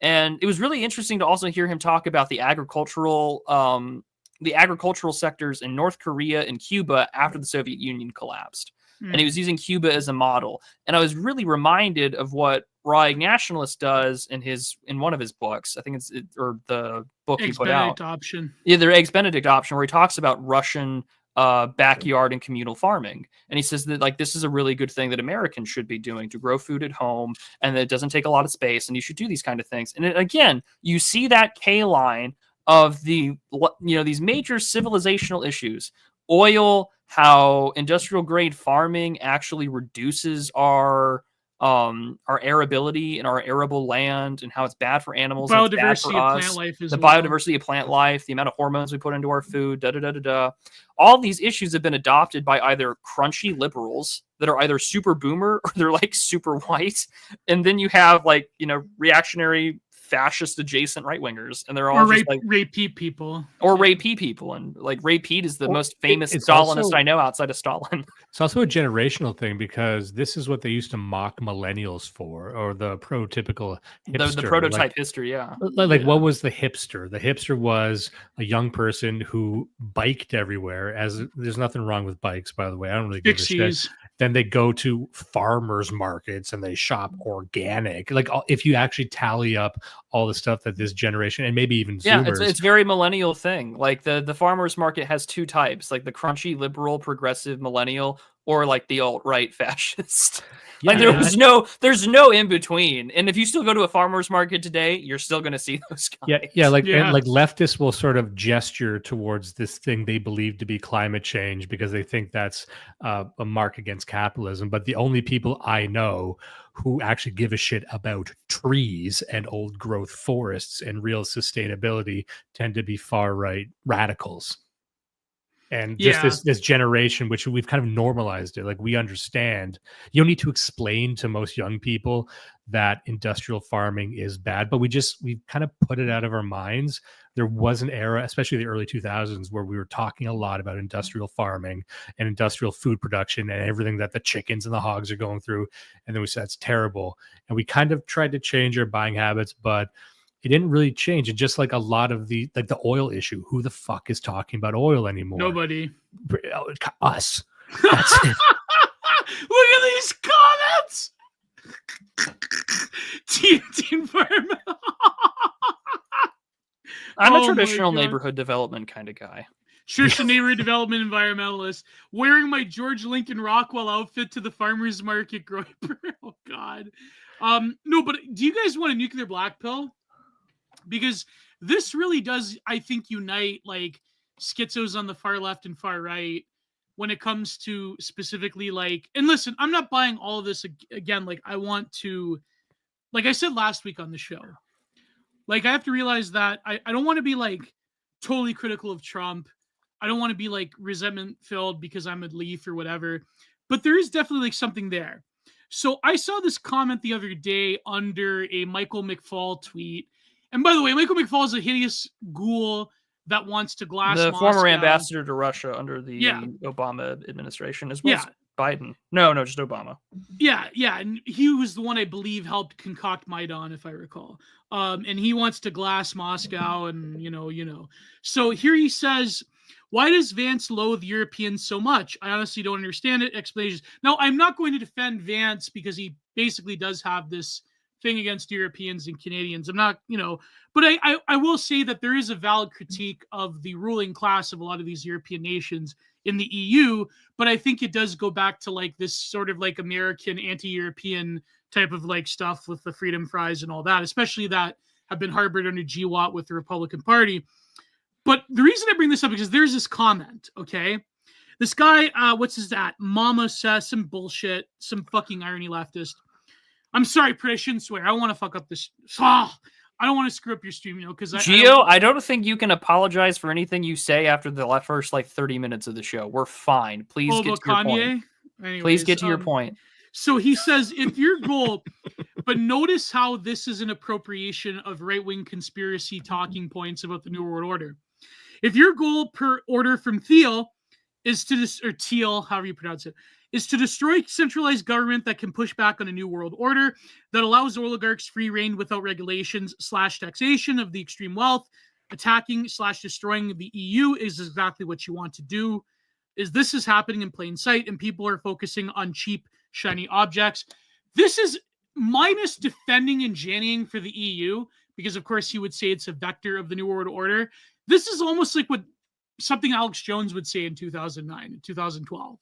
You know what I mean? Like, there was this video I saw recently. Do you know this channel on YouTube called Europos? I believe he follows me on Twitter. He's a great channel, by the way. Not to say I endorse everything, because whatever.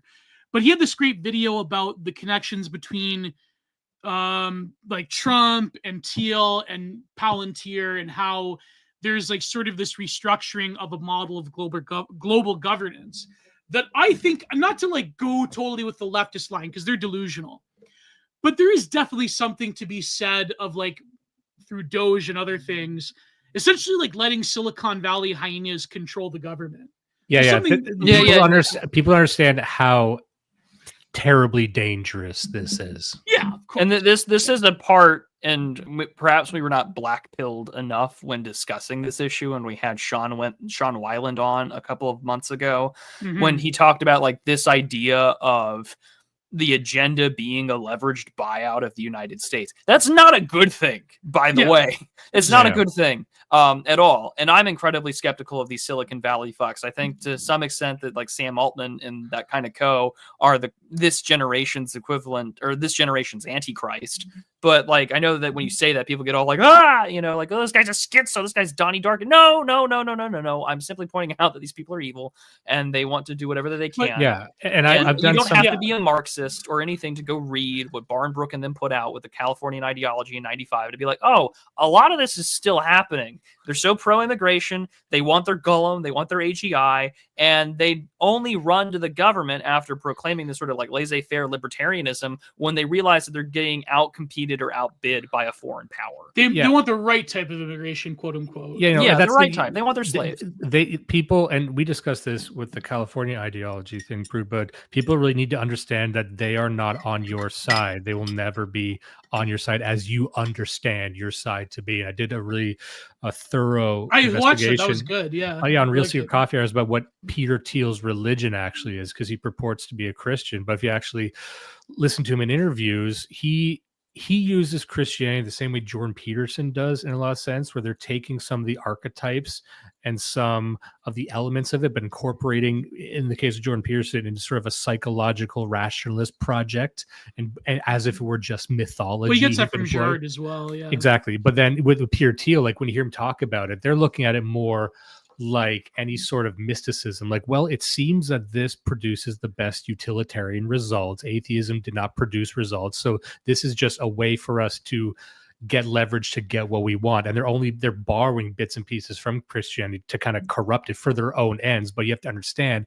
that's what they do with fucking everything. If you've ever think they've said a based thing, you are wrong. If you've ever thought Elon Musk agrees with you, you are fucking wrong. And this is such a meteor hurtling towards us that if you, like Pruitt said, if you bring it up, you're called a fucking schizo and alarmist. Or you're not trusting the MAGA plan. That's another big one. I mean, the tectonic shift that occurred with Trump, with Silicon Valley, which was always a major political player, obviously, but stepping into the center stage of American politics with Musk, also with Zuckerberg, also with Bezos and all of them, becoming very visible political players to the enthusiasm of seemingly most of the country. I'm like, you don't understand what you should be terrified.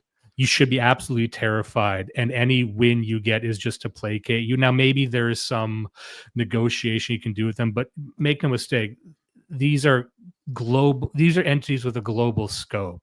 They don't have any loyalty to you.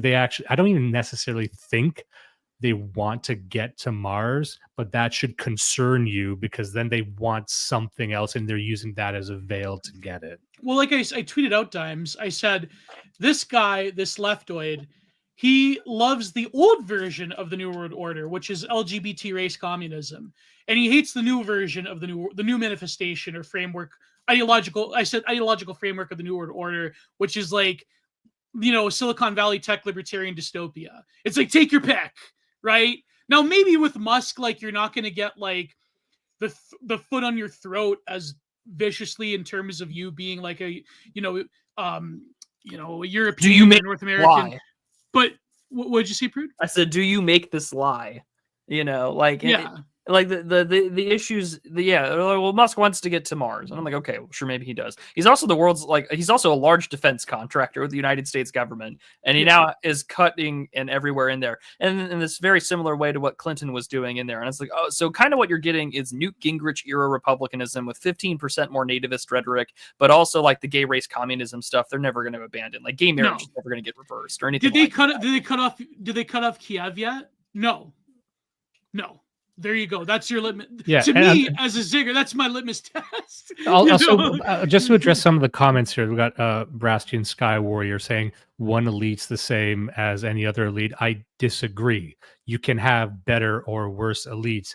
These elites, they're cunning. They want to sell you on transhumanism. They want to sell you. They're trying to smuggle in race egalitarianism through a ascendant racialism. Like, they're far more conniving than any elites you've seen before, and they are not even pretending to be beholden to even the country that they're operating. This is what the Europos video said, by the way, like that they're going to sneak in a lot of these egalitarian narratives, but also they're going to selectively abandon certain tenets of nationalism and patriotism to fulfill like a quote unquote efficiency. Well, and you saw that debate play out over Christmas Day last year over the H-1B visa thing. I want America to win. America's a football team. America should get the best players in here. That's a very think global kind of attitude, and that's not really going away. Also, to a lot of people, when they hear, these guys will sometimes joke or speak very openly about using people as biofuel, right? And a lot of people think that's a dog whistle to say, oh, the lesser races. Like, no, they mean white people. Do they mean you stupid fuck? Like, why stop auto-completing what you think they're saying to be to your benefit? You have no reason to be this optimistic about these types of people. Well, that's what Europos cited, actually, that there were these AI researchers that determined that a lot of these ChatGPT or language learning models, they actually predicated more worth towards Indians and Chinese people than white people because they're more efficient. Because that's their workforce. Yeah. Look at this comment by Bill Wilson. Is Kiev a crater? No, nothing happens. Gio Pinovich.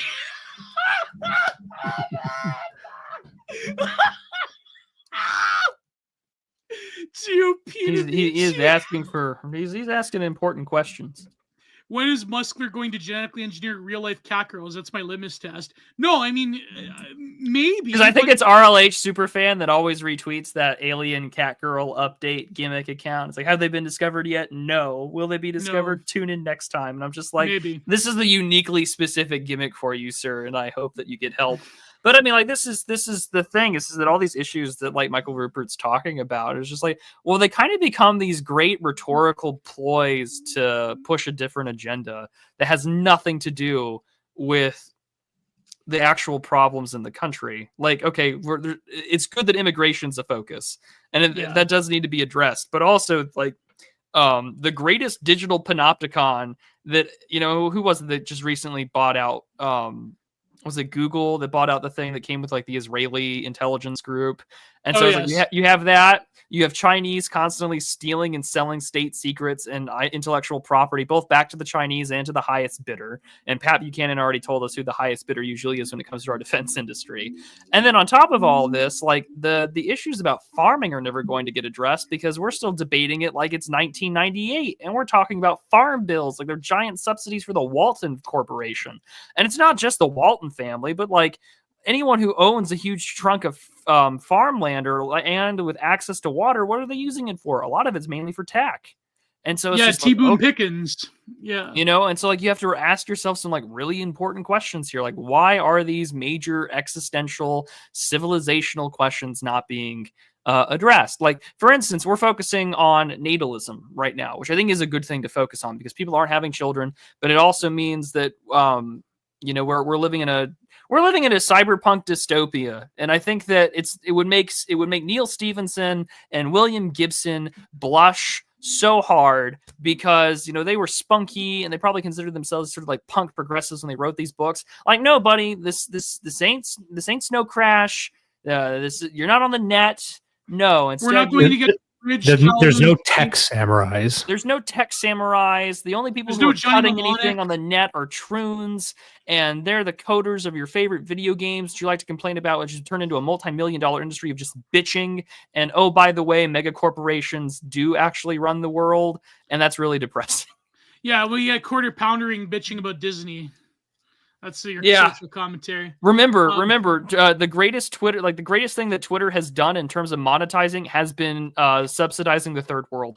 You're saying, no, you're in a cyberpunk dystopia. There's literally no good way to make money.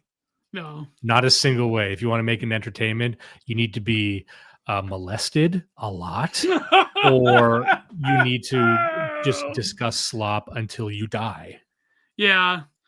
Yeah, or you need to learn English as a second language and have an anonymous account and pose yourself as the quote-unquote inevitable West and talk about how great and how back we are as the West and how awesome Donald Trump is, and then accidentally sell a shit coin featuring a Hindu deity. Hey, that's how you make money. Here's a job for you. If you want to make money in content, you need to hate one specific race and then never stop talking about them day after day after day until you die. Doesn't that sound fun? Doesn't it sound fun talking about a thing you hate constantly? That's the only way to make money. Well, it's funny how Dimes. Or if you get lucky, you'll get propped up by a foreign power that wants to express an influence campaign, and you'll be brought all over the world to talk about a certain ideology and try and meld it with a certain other ideology. And then all of a sudden, you're wearing a red MAGA hat, but you're also advocating for like hammer and sickle policies. And then next thing you know, you're talking in Yemen. You know what I was thinking the other day? I should be a hobo. Like, I should just ride the fucking rails. I said hobo, by the way, people. Like Stobe Hobo? I just want to ride the trains, man. I just want to get off this fucking ride. Some of the greatest hobo YouTubers have died recently. Like Stobe Hobo died. Shoestring Hobo passed away, unfortunately. Yeah, I don't really know much about the hobo lore. Who are these people? They're YouTubers that hobo. They're like train YouTubers that like hop trains. And Stobe Hobo, he actually went from like one end of Canada to the other, and he was actually banned in Canada because he did that. He went from like Vancouver all the way to Ontario.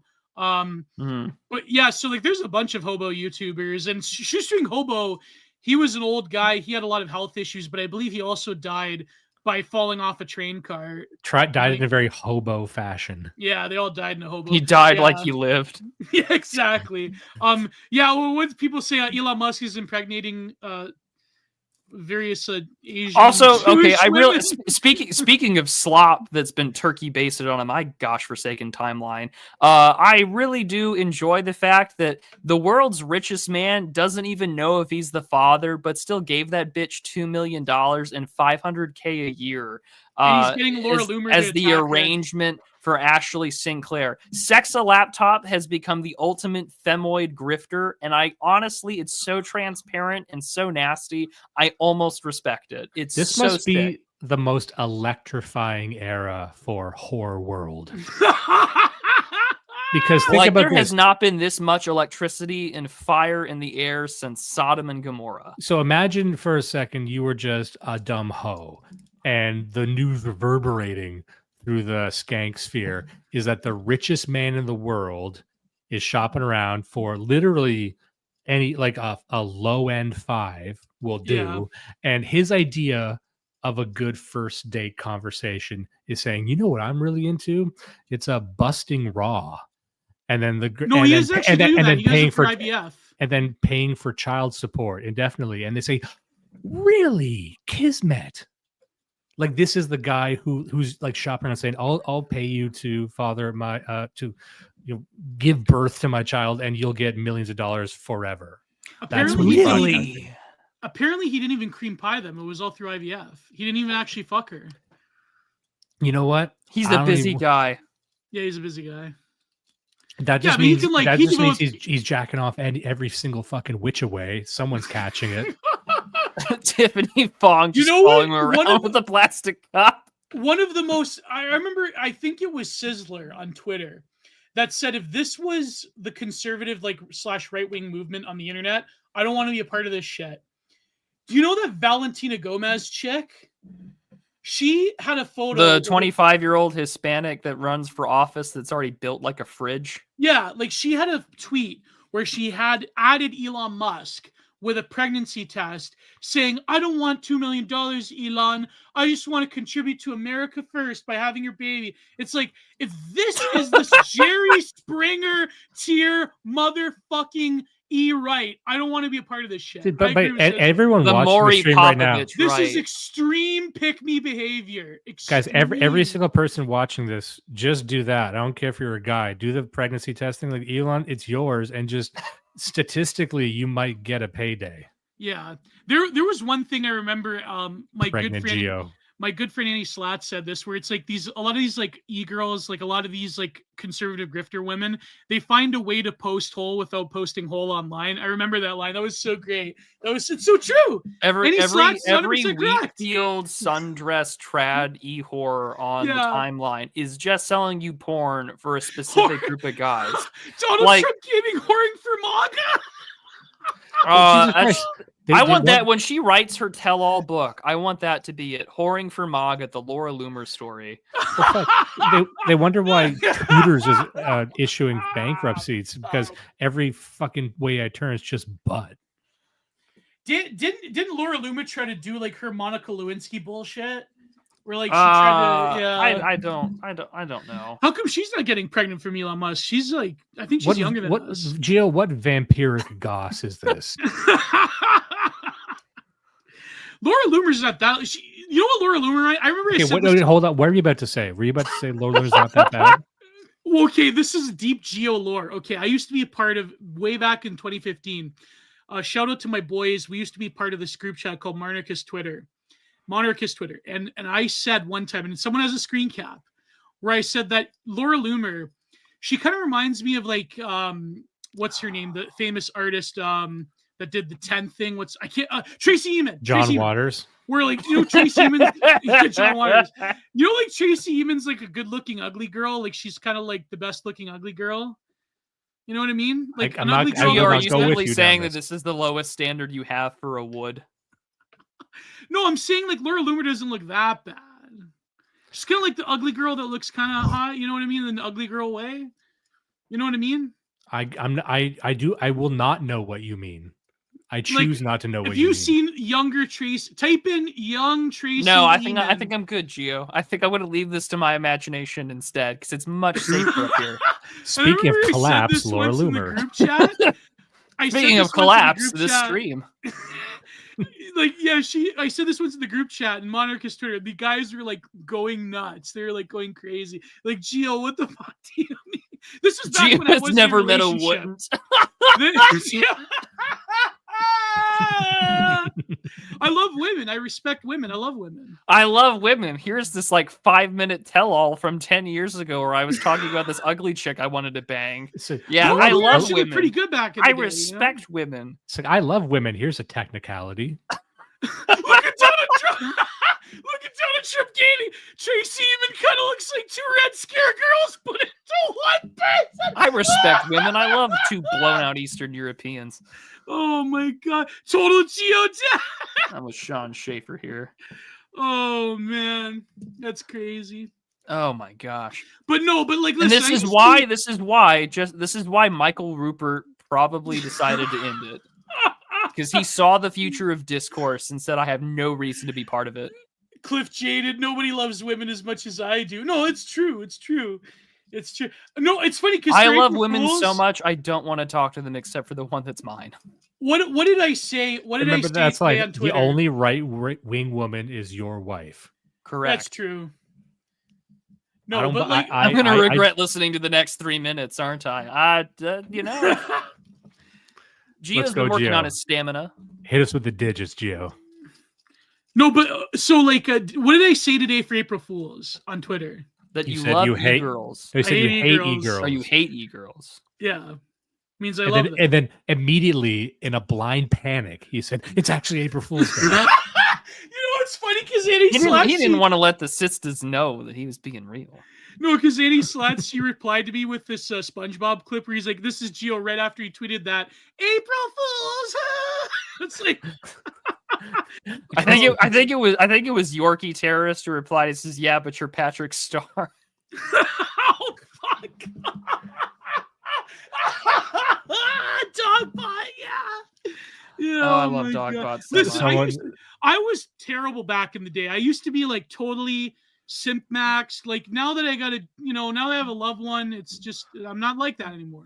Like I can respect women from a distance. You know what I mean? Like I don't horny post on Maine. I don't like I used to do a lot of simping back in the day. Oh, that was man. terrible. And someone got a Gio screenshot of Gio saying Blair White. No, I never. No, never. I'm not. No, I like spoken like a true Alex Jones listener. Listen. I'm a turf when it comes to women, man. I appreciate real women. Not like that is true. You are a feminist. What's TERF stand for in relation to trans exclusive radical terrify, enrage, terrify, enrage, radicalize females. No, I'm just gonna see you bastard. You're gonna say something. I didn't say anything. Oh man, no, but like some TERFs make some. They made some good arguments. It's just Phyllis Schlafly is spinning in her grave. I appreciate the female. Oh my god, another man saying that the feminists aren't all that bad. I tried to warn these dumb cocks. Gio the TERF.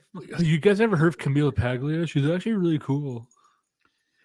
I love Camila Paglia. We did a whole episode. Oh geez, it turns out I was doing a Gio impression. Didn't even know. Hey guys, my name's Gio. I really like Camila Paglia. I'm gonna laugh all the way to the bank when I go on Red Scare one day. Okay. Okay, buddy. I'm very clearly censoring myself from what I was gonna say. I'm gonna just bite my tongue. Dasha debated Jay Dyer. I had posted the Giga Chad with the explosive vest. I wish Dasha was a Dyer. We could get Dasha on Dyer. We could get Dasha. I'd rather not. We get I prefer. I'd rather not. Yeah. Oh no, sorry. I'd rather not. No, just to be clear. I was saying I wish she died. I know you said that, John. Anyways, for the folks at home. Let's go back to the documentary. For the folks at home. Yeah. What bank? What bank? I actually feel bad for derailing a serious discussion. So let me go back to a serious discussion. Yeah, all the reason why Michael Rupert is not alive anymore because he saw the future of this whole discussion and realized we were fucked, because this is how you discuss long form good ideas, is that maybe you get 20 minutes of a good idea and discussion through and then it is totally ruined by everything else. And honestly, if this is what we get, I hate to say it, I hate to sound black pill, but maybe we get what we fucking deserve. Oh, hey, this Michael Rupert. Do you truly feel bad, Gio? This Michael Rupert guy had a few good points. Yeah, hollow points. Oh, that's like saying Kurt Cobain. you know? No, well, I mean, I like to tell people to set themselves off in a way that would make Kurt Cobain proud. Apparently, they're opening up their case files on Kurt Cobain. I think they're going to discover that. Oh my God, it's going to be like the JFK files, but for like a bunch of like Alan angry Wrench. Gen X and millennial like old people. Yeah, They're going to be like, we'll never accept the truth about Kurt Cobain until all the Cobain files are released. It's 2045. The aging millennial hipster with his vinyl collection and his like Ozempic face is like complaining on Twitter that like the Kurt Cobain files haven't been released. It's 2065. The man is about to suck a shotgun like Kurt Cobain because Kurt Cobain files haven't been released. I'm waiting for it. I live in a cyberpunk dystopia. I might as well get some entertainment out of it. I just want to say, Bill Wilson in the chat, I'm a Varg truther. Yeah, release the Euronymous files. Yeah, there you go. No, I believe Alan Wrench did it. I think he killed Kurt Cobain. But that because I just want to believe that like a methed out Gooner Chud killed the fucking god of hipster leftoids everywhere. So but anyways, honestly, the woke are more correct than the mainstream. If Cobain were alive today, he'd turn out. Oh yeah, definitely. That's no doubt about it. He played Rock for Choice. He was a headline in Rock for Choice. Do you remember that? With Bikini Kill? Yeah. Yep.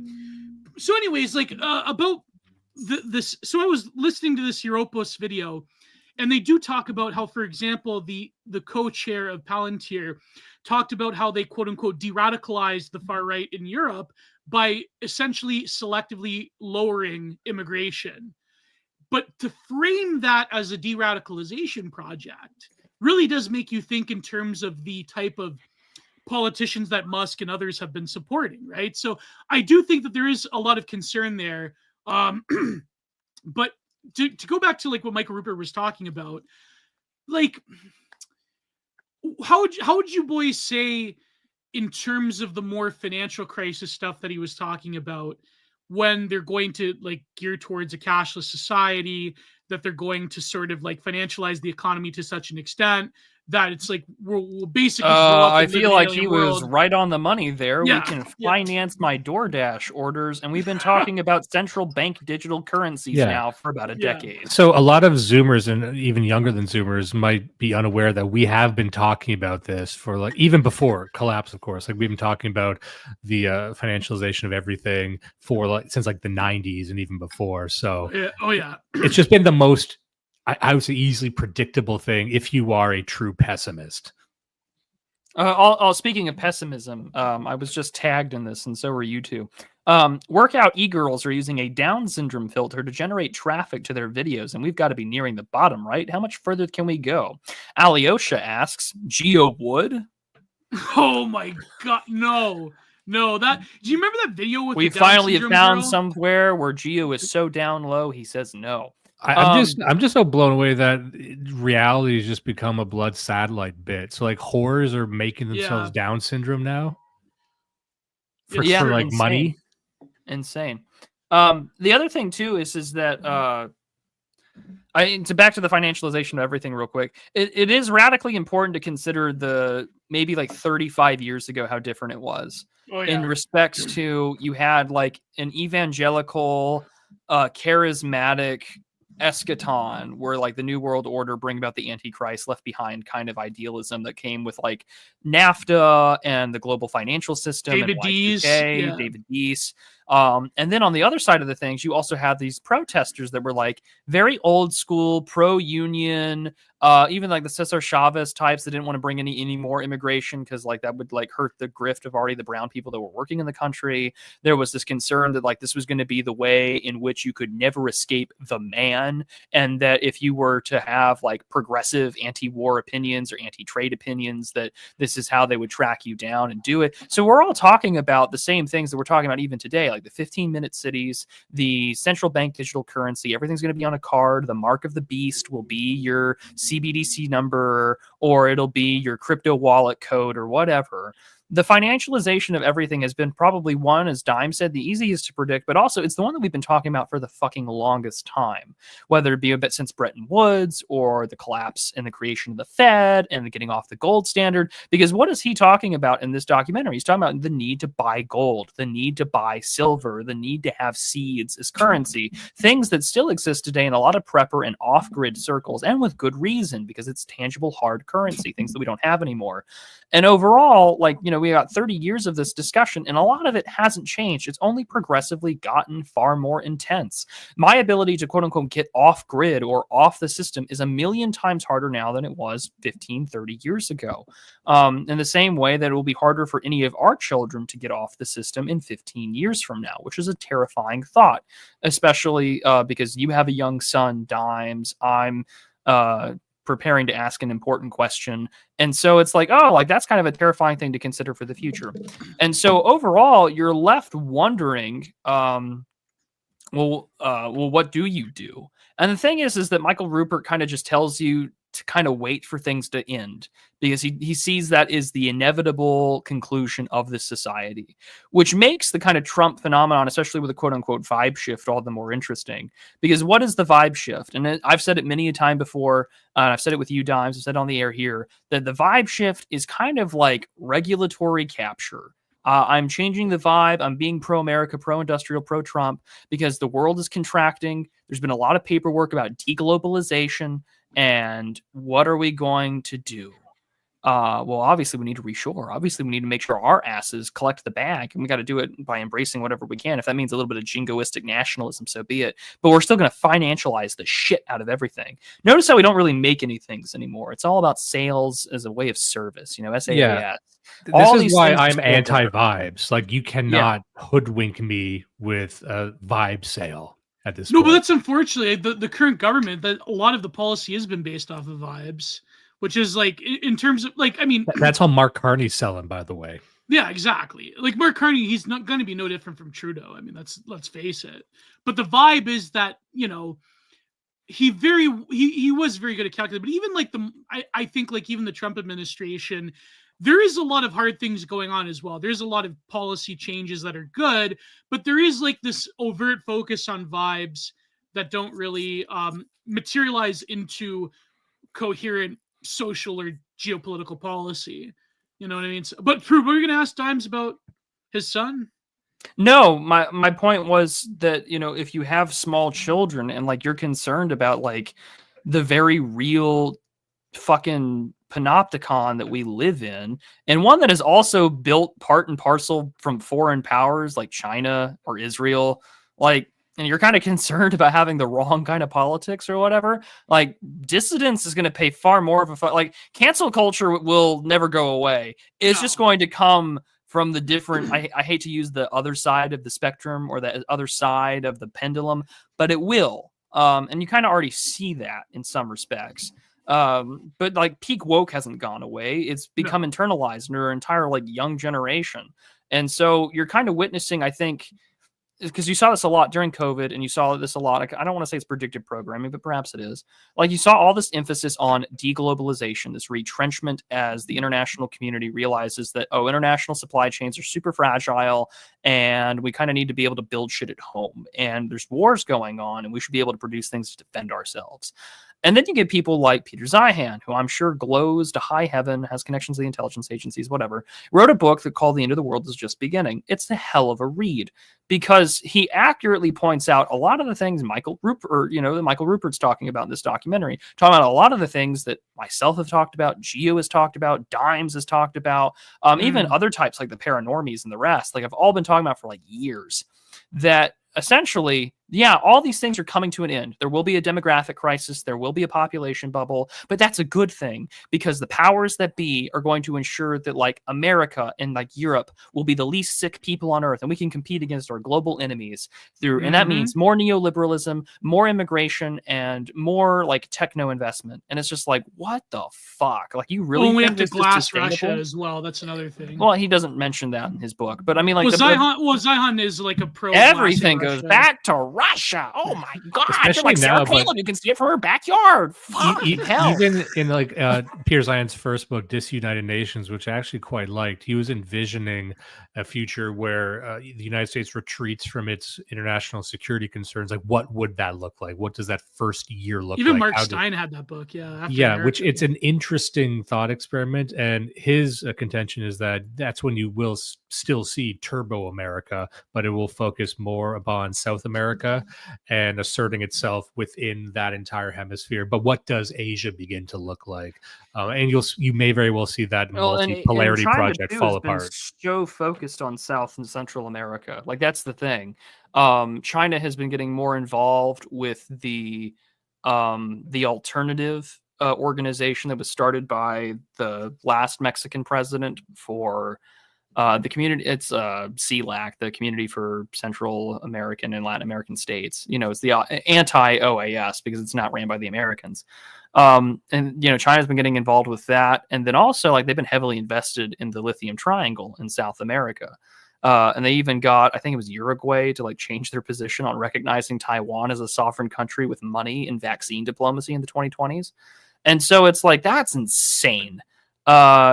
And so that, yeah, America will have a renewed interest there. And also it has to have a renewed interest there because unless I get my dream world and then like every, person from the global South disappears from America to like in this administration, which I know isn't going to happen, but it would be super nice. I would like to be able to afford things at a reasonable rate. So the powers that be are going to have to find a way to incorporate all of these Hispanics and all of these Latin Americans and all these Indios into like the system that's here in America. And like you kind of already have to see that as like the Trump administration and the Trump campaign in 2020 and 2024, managed to get a lot of swing votes from like the Rio Grande Valley and like Cuba, or the Cuban votes in Florida and the rest, and parts of New Mexico and Arizona. And so you're just like, that's interesting. Because, virtually every right-wing conspiracy about like the Aztlan plan and everything that was written about in Staturation and in American Renaissance like 30 years ago is all come true. What's the Aztlan plan? Basically just like breed and immigrate so much that like the former Mexican territories are effectively demographically Mexican again. And that's the whole Reconquista movement. The La Raza movement. I was speaking about this with a disgraced propagandist on his show, The Carousel, just last week. And I made the assertion that ethnogenesis is something that actually just happens through synthesis. And oftentimes people speak of it sort of like a centralized political project that you can initiate. And I said, well, no, it's actually kind of a passive process. And that's how it's occurred all throughout history. But that's what's so dangerous about it, is that you get an ethnogenesis on a long enough timeline. If you just have certain groups side by side, they will begin to merge. And so once you have that phenomenon you just described of now you have Mexicans and Indians voting for remigration, well, something fucking happened here. And there actually is no way to turn that back because they are fully immersed in the American identity. There has been an ethnogenesis. The ethnogenesis is the American Hispanic, and without an insane, unprecedented amount of violence, that's not going to change. Well, and also too, like you have like a certain like there's the because like what wokeness did was, and you could argue from like if you wanted to be like a civic nationalist, you would argue that like one of wokeness's greatest problems was that it forced. Because there was a trend up until about 2014, interesting time frame, where a lot of Hispanics in America were purposefully identifying as white because they saw that still as the cultural and still even in the American sense, the way to get up in the world. Kind of like us Italians. Yes, kind of like you Italians. I'm holding my tongue. I'm biting my tongue. And it hurts a lot. But the point being that that stopped around 2014, and now you're kind of seeing this like renewed like, hey, we don't want your kind to go back where you came from. And it's the meme of the two brown people arguing with each other. It's two Mexicans, one's wearing an American flag t-shirt, the other one's a Mexican. That's the Republican Party GOP, by the way. It's basically two different types of brown people arguing about and so but like you see this like cultural divide where like even though the fact that we have all this like long-term generational data of like people who've lived in New Mexico from like generations since like we took the territory in the Gadsden Purchase and like the Mexican-American War, they're still less productive than like the whites that moved and settled the area.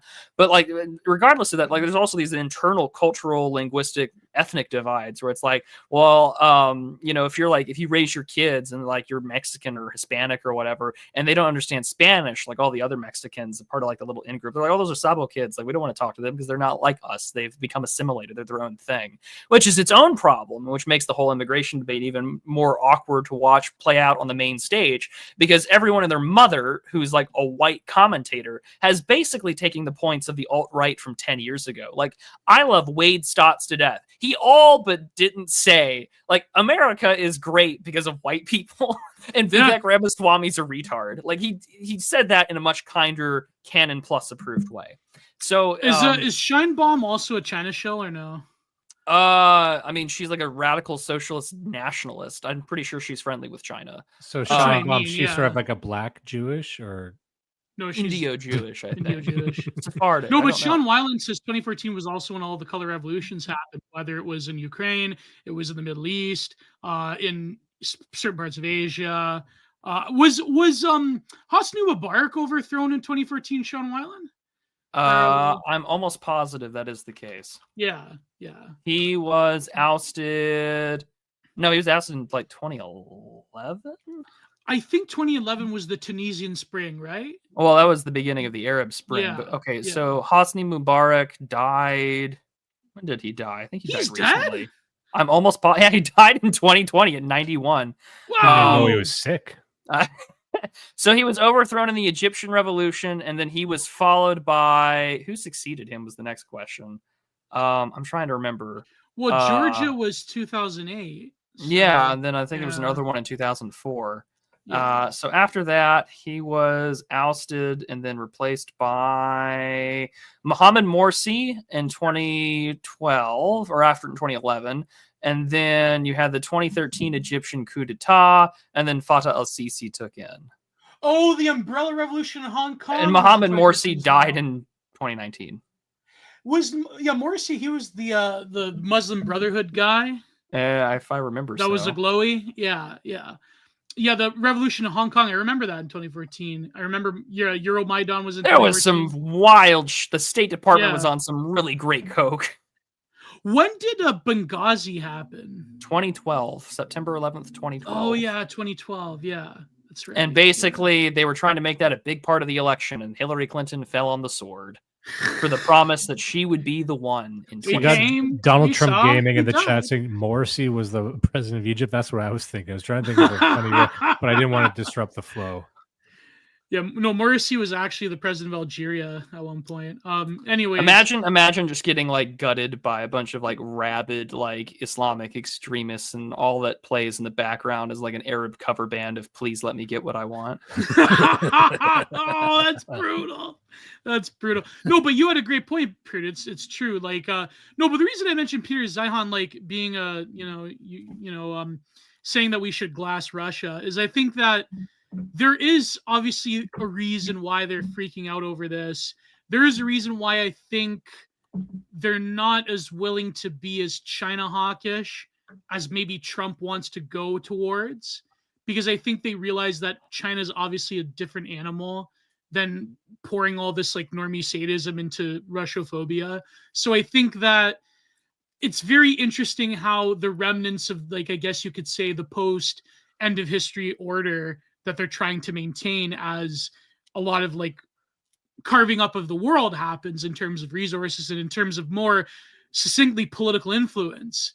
It's kind of very interesting how there's a lot of these schizophrenic narratives going on, and how, like, for example, the greatest, as much as like people want to say that like the political right in America is in control because of MAGA, I still think that looking at the trends and beliefs of the political left is ultimately the best way of gauging elite opinion and what they believe in terms of geopolitics. Like, for example, worshiping that hideous Scheinbaum woman is like another thing where they're trying to make her into this secular saint. When Mexico, maybe like, when was the last time Mexico wasn't hostile to American foreign interests? Was like during the guy that was in there during the Bush years? Not even. Vicente Fox. Vicente Fox, yeah. Like, Mexico, who ended up becoming like a rabid like Trump 1.0 anti-Trumper, although he like oversaw some of the greatest escalation of violence. Yes, exactly. Well, there was a cartel war when he was there. You know how I know that? Because this was when this is when like a Lucha Libre was also having like a mini revival in the States. And so you had like a lot of all indie the more guys. reason why we should kick them all out.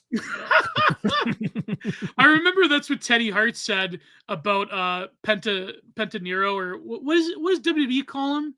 Like Pentagon? every time I see Pan del Dulce being sold somewhere, I'm just like, I call it the ice tip line. He's like, this guy, You think I I'm fucking kidding? trained him when there was a cartel war. No wrestler wanted to go down to Mexico, but me and Jack Evans went down to Mexico. That's what Teddy Hart was shooting on Pentagon. Yeah, it's funny. But no, but yeah, so you do have like, I don't really see the evidence that America's recapitulating to South and Central America, because it seems that like, does Trump even still talk about the border wall anymore? Or is that just sort of like another... Well, Trump lists it as an accomplishment and saying that he's, authorized the rest of it to be finished. Is it getting finished? I don't know. He's hoping that you're placated by all the deportations, which is. I hope you're being placated by the Studio Ghibli version of that fat Dominican or whatever she was being arrested.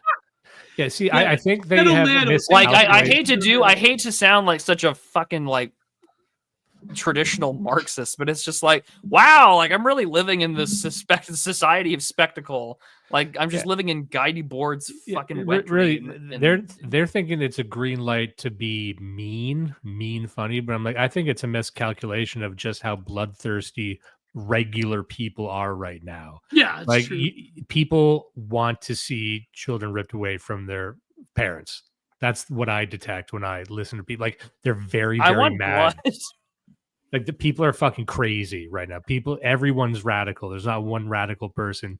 The fucking neo-libs that want to see fucking Russian children burning alive. Yeah, they brag about Russian soldiers dying. Yeah. Like we got people celebrating Palestinian babies being like pulled out of the rubble. Yeah, everybody's fucking insane. Well, it's because their parents were also terrorists, so therefore I don't feel bad. Their parents should have been terrorists. You know what I'm doing, right? You know what voice I'm doing, right? I don't know. It's all people to me. Ben Shapiro.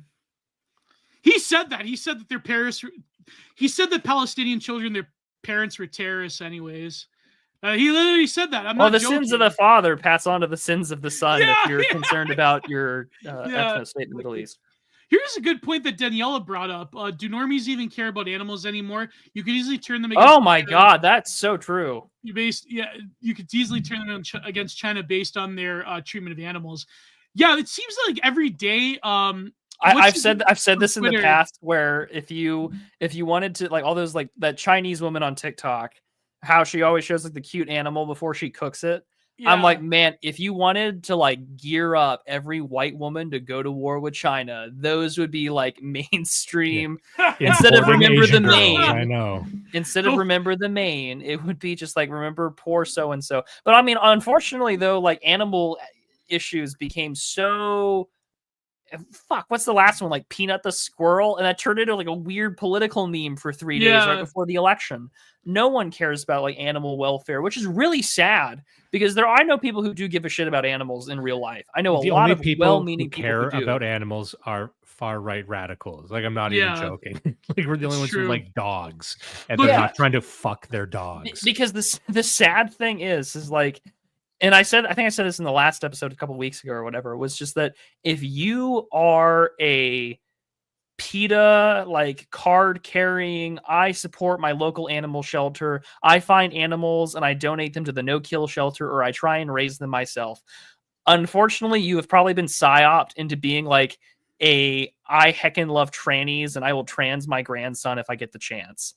Because there is no way in which you can be progressive on one issue without being progressive on all of them. This is why the commodification of liberal politics through intersectionalism has been the greatest thing. Like if I'm looking at this as a Marxist, this is the greatest thing the capital has ever done, because all of a sudden every pet progressive issue has been turned into a ethically okay and it's ethical, it's free trade, it's fair trade, pet issue that I can virtue signal with. We're the only ones who care about the livelihood of pets, which is why I stuff pit bulls with C4 and throw them into rappers' Did you houses. see Mel Gibson fan on Twitter? For every 1,000 likes, I'll donate I'll adopt. I can't even say it. It's so brutal.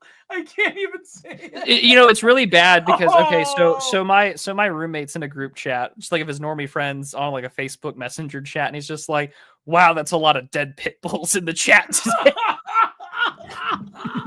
And I'm thinking to myself, even me, who I told Hitch Slap on Twitter a couple of weeks ago, he's just like, well, why is it so bad when we talk about pit bulls? And they're all of a sudden like, well, I know a Labrador that bit somebody. And I'm just like, because Hitch Slap, every conversation about pit bulls is a thinly veiled conversation about race in America. Yeah, and he's like, is that true? And everyone's like, yeah, Hitch Slap, where the fuck have you been?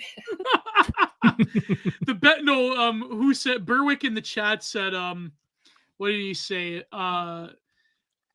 About the animal thing. Where is it? Oh man, yeah. You got lefties saying Japanese children deserve to be burned alive because of Nanking, but also because of Junko. What's her name? Junko Pop. That woman, like the woman that was month, abused and killed. That's like the one what major happened to her was crime. terrible. Yeah, but that's what I mean. Like, but the thing is, it's terrible.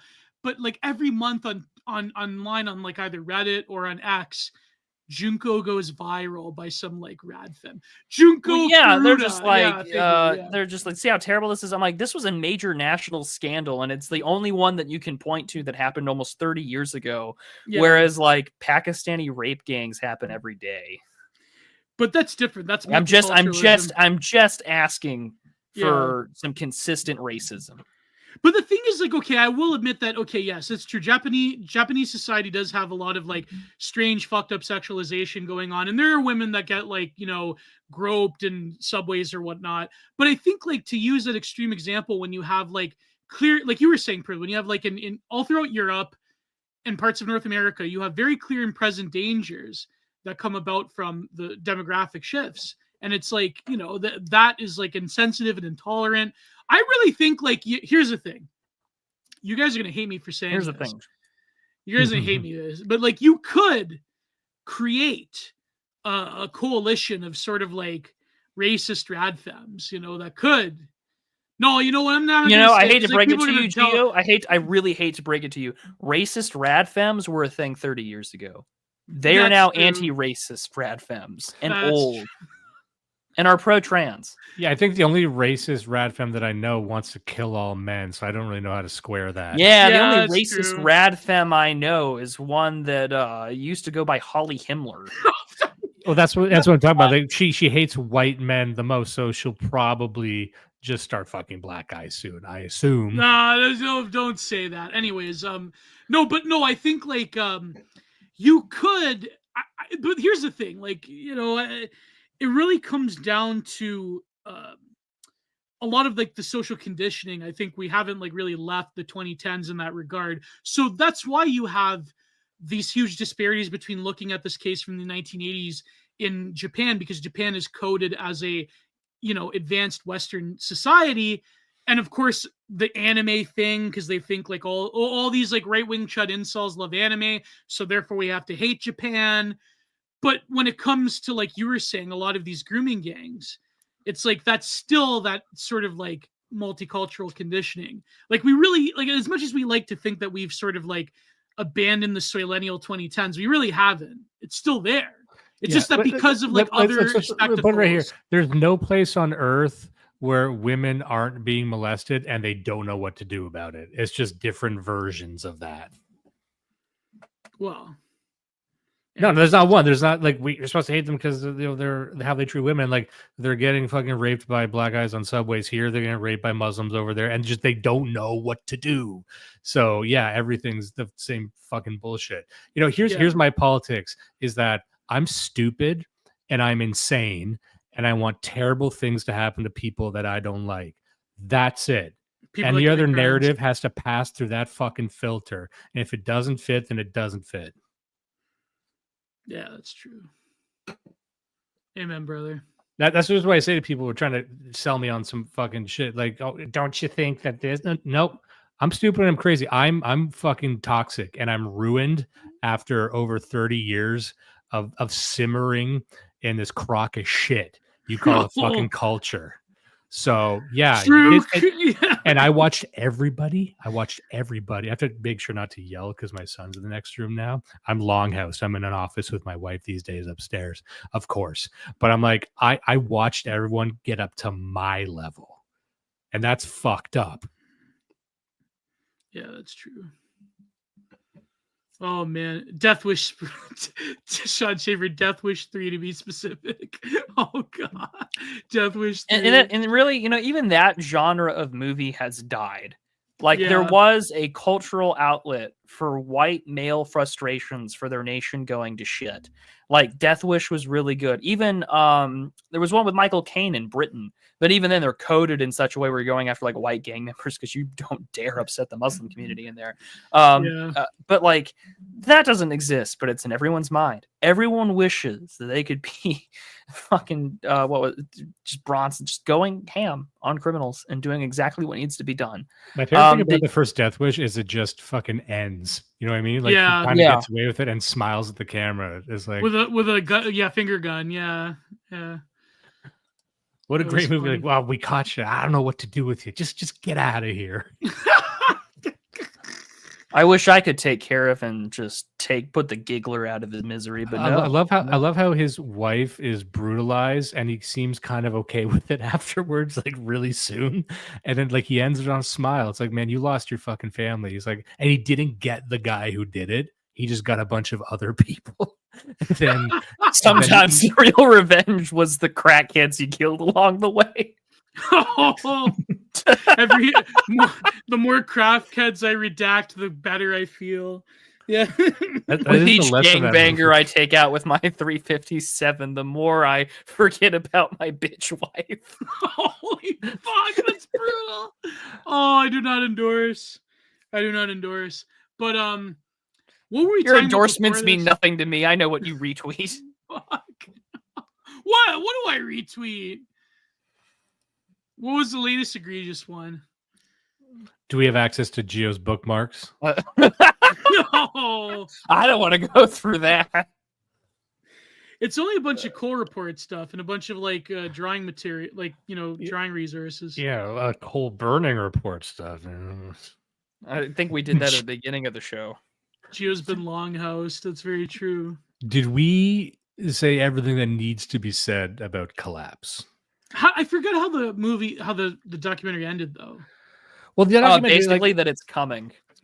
It's coming, and he says wind and solar are okay, but there's that one part that Prudentialist mentioned earlier on, which is that he touches on nuclear energy, and he says it's not viable because it's too hard to build nuclear reactors, which you had said that's more of a policy issue than anything. Well, there's a lot of regulatory burdens because behind nuclear energy, but I mean, like, are there things to be genuinely concerned about? Yeah, probably.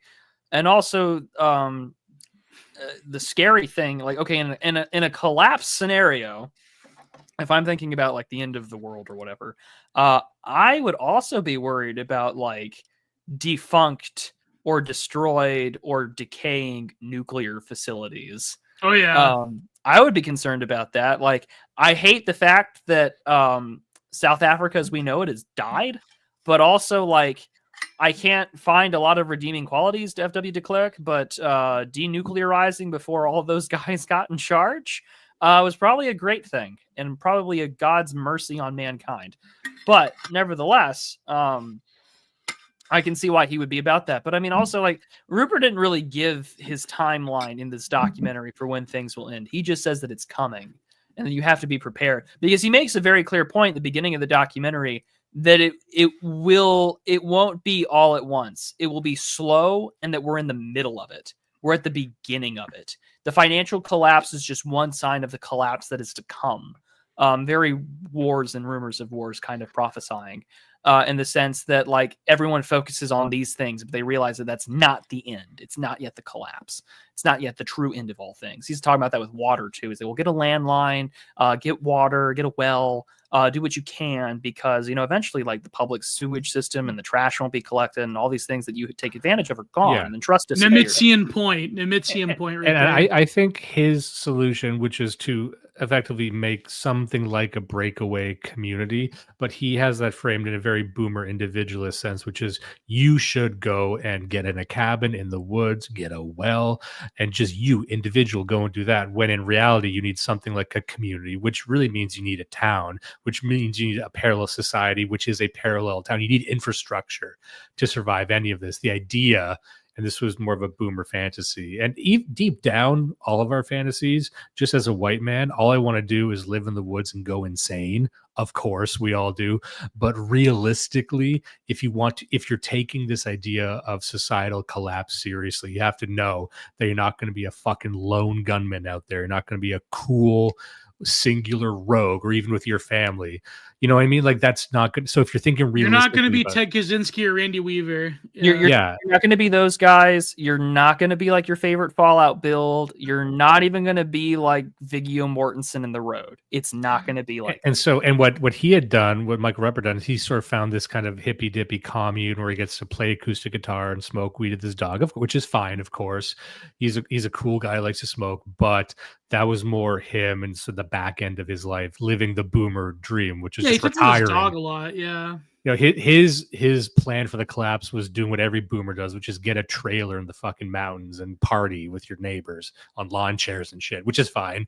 But if you are a young person looking at this seriously, you understand that you can't even use these sorts of prescriptions to survive. You need something a lot more dynamic and a lot more complex, because what you are building is a parallel society, and you need to figure out how to build that where it's not reliant on the same grid you're trying to escape, if that's indeed what you're trying to do. You're not even going to be what the does he mad say? trapper. He says you're not going to be the rugged individualist. Yeah. You're not. Instead, what you're going to be is you're going to be the guy that needs a tribe. You need a clan. And again, where does that? I hear that rhetoric all the time today, except you hear it in much more like ethno-nationalist kind of language. You need your tribe. You need your people. You need to be here. And you need to think about it. And it's just like that. Where have I heard that before? That's kind of interesting. And we don't. You're not even going to be the mad trapper. Yeah, right. That's a deep Canadian cut right there.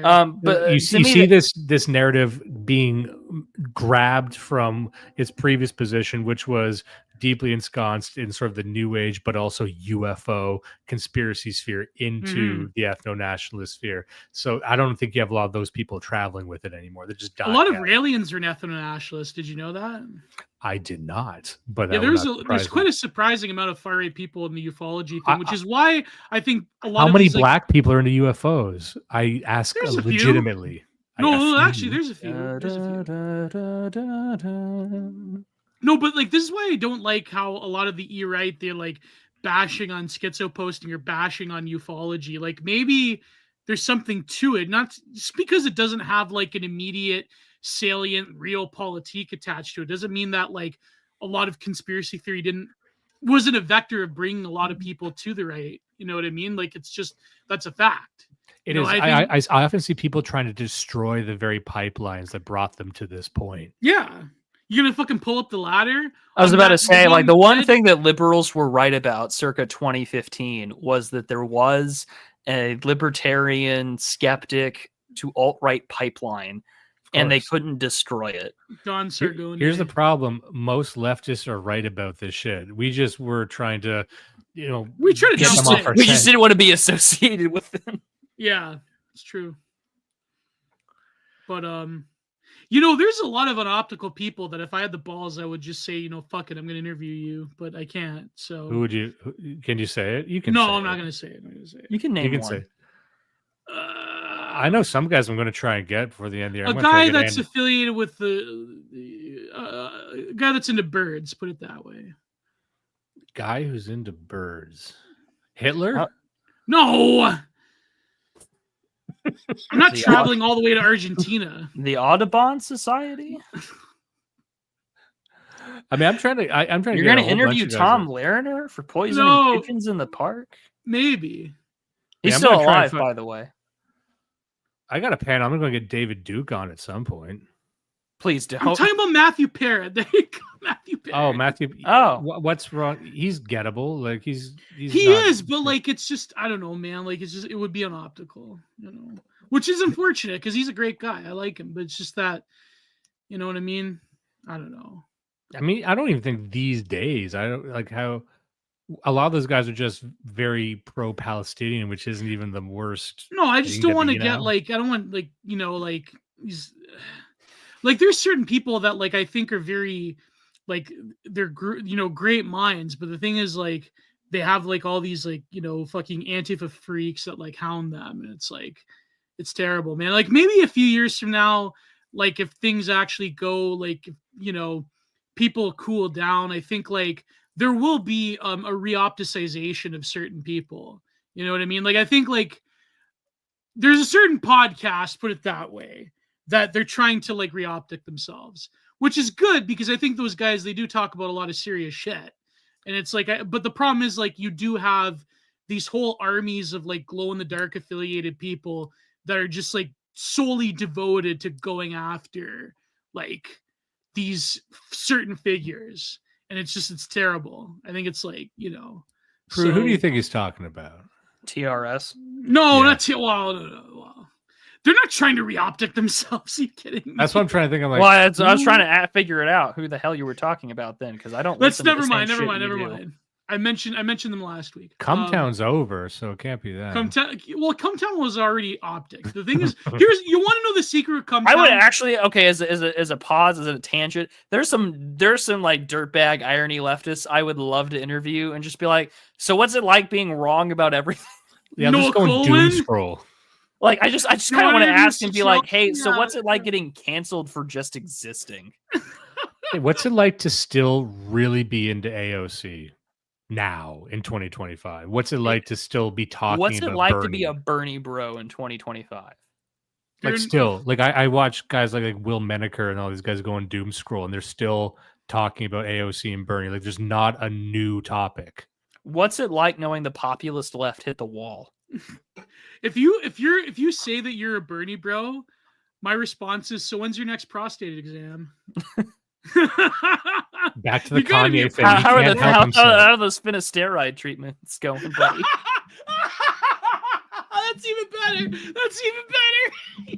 What was it like being in a coma, Matt? I got EL. What's it like to be inside AOC is the real question. There's some heaters in the chat tonight. I like this. Oh, AOC's not that good. I love the fact that like Jen Psaki's got that fucking TV show on MSNBC and it's called Inside with Jen Psaki. And it's like, I could be inside there. That's fine. That would be great. Finally, a TV show asking the question we all wanted to know. What's it like the one redeeming feature of the Biden administration? They should give Kristen Sinema a show. This is the horniest era of politics. It's true. This is the most sexually frustrated era of politics because half the people that are fucking it's the same people that's been fucking for like the last 20 years. And then like you look at all the reports about Zoomers and millennials and it's like half of these men are like, this shit ain't fucking worth it. And half of these men aren't talking to women. And then the other like half are like, well, I'm going to try, but I'm also going to listen to these like trafficking schizos over here and see how this goes. Even now with the whole Russiagate thing, is like, do you know Donald Trump had a bunch of hookers in Russia and made them piss on the bed after he fucked them? It's like, good. Yeah, I like that. I hope that happened. Don't check into what they're doing in Abu Dhabi. Yeah, like girls. This is the horniest era of politics because I'm just instantly reminded of that Jordan Peterson tweet about China and he's posting milking. The milking farm, yeah, the fetish milking facility. And he's just like, this is Chinese hellhole or whatever, and it's just Chinese like breeding program. It's like, dude, we're all Kanye West now. We are. Oh God, Kanye West is the archetype of America. He's a horny black Nazi. That's America. But he only wants to. I'm going to disagree with that one, just because that characterizes America in a really awful way. Yeah, I didn't mean it. It's just words. I just said them. We're at the "this is just words" part of the podcast, ladies and gentlemen. So many people were so excited for the stream because they loved the last one and we were on fire. And I feel like I've let them down so much. So I'm really trying to be like, so what about fucking black gum? What about dying in it? What if you died in it? That reminds me of this one part of Kino Casino. It just sounds like all the like weird "we was" part of Twitter, and they're just like, "Did you know that like they were still eating us until 1971?" And I'm like, "Fucking where? Like Eritrea?" You know? My response is just good. I like that. Why do we stop? It's like you accelerate the fantasies of black nationalists that say that like they white people was turn us into soap. It's like, yeah, there you like I'm just gonna start becoming like, you know, there's probably like black nationalist truthers. They're like, yeah, that all happened. It was great. Do you know they used our feet as soap up until 1986? Good. Why'd they stop? Let's do that again. I like that.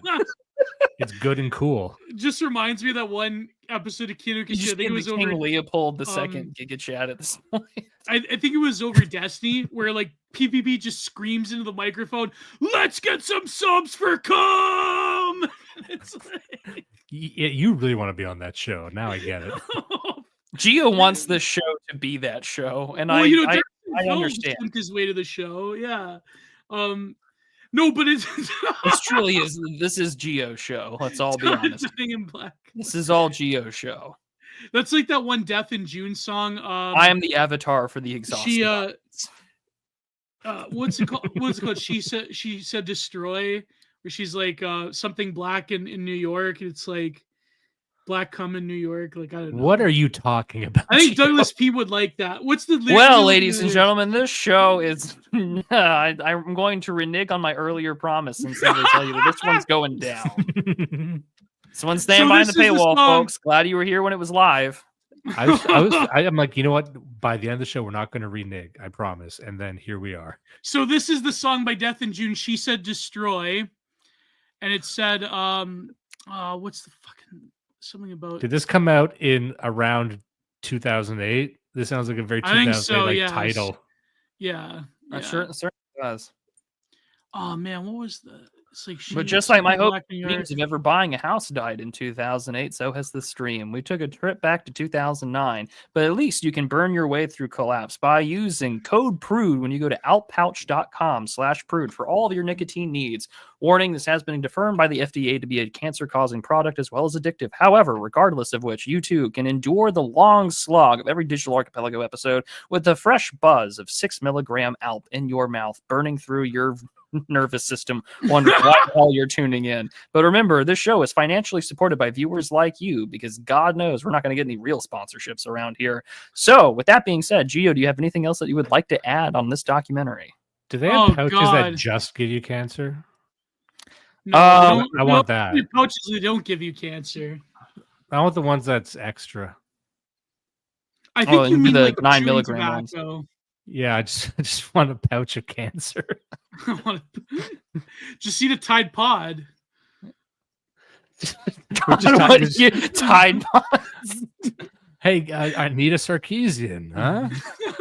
How do you do, fellow kids? No, it's a Turkish hair transplant. I don't have a Norwood too. What are you talking about? I was there. I remember asking, Charlie Kirk fun questions. You remember me? Yeah. You've been such a good pay pig. I think you deserve a little treat. Come here. You want to be a star, don't you? You want to be on the air, don't you? Graper War 2, they'll have like the Turkish. Do you think the Turkish hair plant will have like they'll give you cancer in 10 years? We'll find out. They lied to you. It was all good. Anita Sarkeesian, Norwood, Tide Pods, all of it. Oh man, just Cancer Max. Just it'll be the astral tweet. It's like everything you liked when you were 18 was true. Graping Charlie Kirk, Tide Pods, Sargon of Akkad, Milo Yiannopoulos. It was cool, all of it. You are now dying of cancer. It is 2085. We could probably get Milo on the show. No. Yeah, that's probably not a good idea. No, like there's one person where I'm like, don't do it. You're inviting yourself into a world of humiliating pain if you have anything to do with that guy. Oh man. No. and there's no depths that I won't sing to for content. Remember, he went to I war would have with, Laura Loomer on the Laura show and go, Loomer. "You look good, babe." He went to war with Laura Loomer. I would recently. literally have Lauren Southern on to talk about the trials and tribulations of being a single mother before I have Milo Yiannopoulos on this program. You never hear about Lauren Southern. Is it she's getting fucked over because of the whole like Tenet Media thing, or you don't hear about her anymore? I think you're talking about Lauren Chen. No, Lauren Chen, but also Laura. I think Lauren she Southern is was pulled involved. away from anyone giving her attention, and I don't blame her. Well, her friend Ashley Sinclair's doing good for herself now. Ah, yes. You know, so there you go. You might figure E-girls for rich, baby, batter, now. Like, it's just what you are living in a cyberpunk dystopia, and we're here to commentate on it. We're on Twitter, so you don't have to be. The Digital Archipelago is a collection of memories, thoughts, memes, and schizophrenic K-lines to inform you about how the world is going to hell in a handbasket, and the way that Michael Rupert left this world doesn't seem like a bad option. So you two, ladies and gentlemen, will tune in every Tuesday and every Friday for the rest of time till Kingdom Come, until I decide to say maybe it's time to leave and jump in front of a moving bus, because Maybe this Michael is Rupert what option. we do for your dollars, for your eyes, and for your content, because I swear to God, we'll be here every week to let you know how awful this place is getting, and it's for your entertainment, and it's for a great time, and it's for my suffering, and this is how it's going to be, because somehow, in some way, we're going to watch Gio scream and tell you not to research as the baby batter money lands his way into his bank account, and he escapes out of wherever he is in fucking Canada to make sure that you know that you two somehow, some way can make it. I wasn't the one that said black cum. Dime said it this time. I said Kingdom Come. Poor choice of words. No, but before that, never mind. Kill me. Just kill me. I was on Good Old I'm Boys seeking recently. maid. It's over. It's done. I sent the show, guys. Life. It's over. It's over. It was fun. We'll read your super chats one last time, and it's over here. April Fool! There's no April Fools. It's over. This was the last show. What a disaster. This is even worse than when Dimes came on. This is the worst thing we've ever done. It's awful. What was the worst show we ever did? I forget. I had a great time, guys. I had a great time, guys. I really liked being invited on. I liked it too. I had a great time. Yeah. It's this one. Brew just says this one. This one. I'm trying to think of we did like Kink. That was a good one. That was redeemable because the show Kink can be broken down by that one character in the first season where he's just like, I'm gay and I'm Jewish.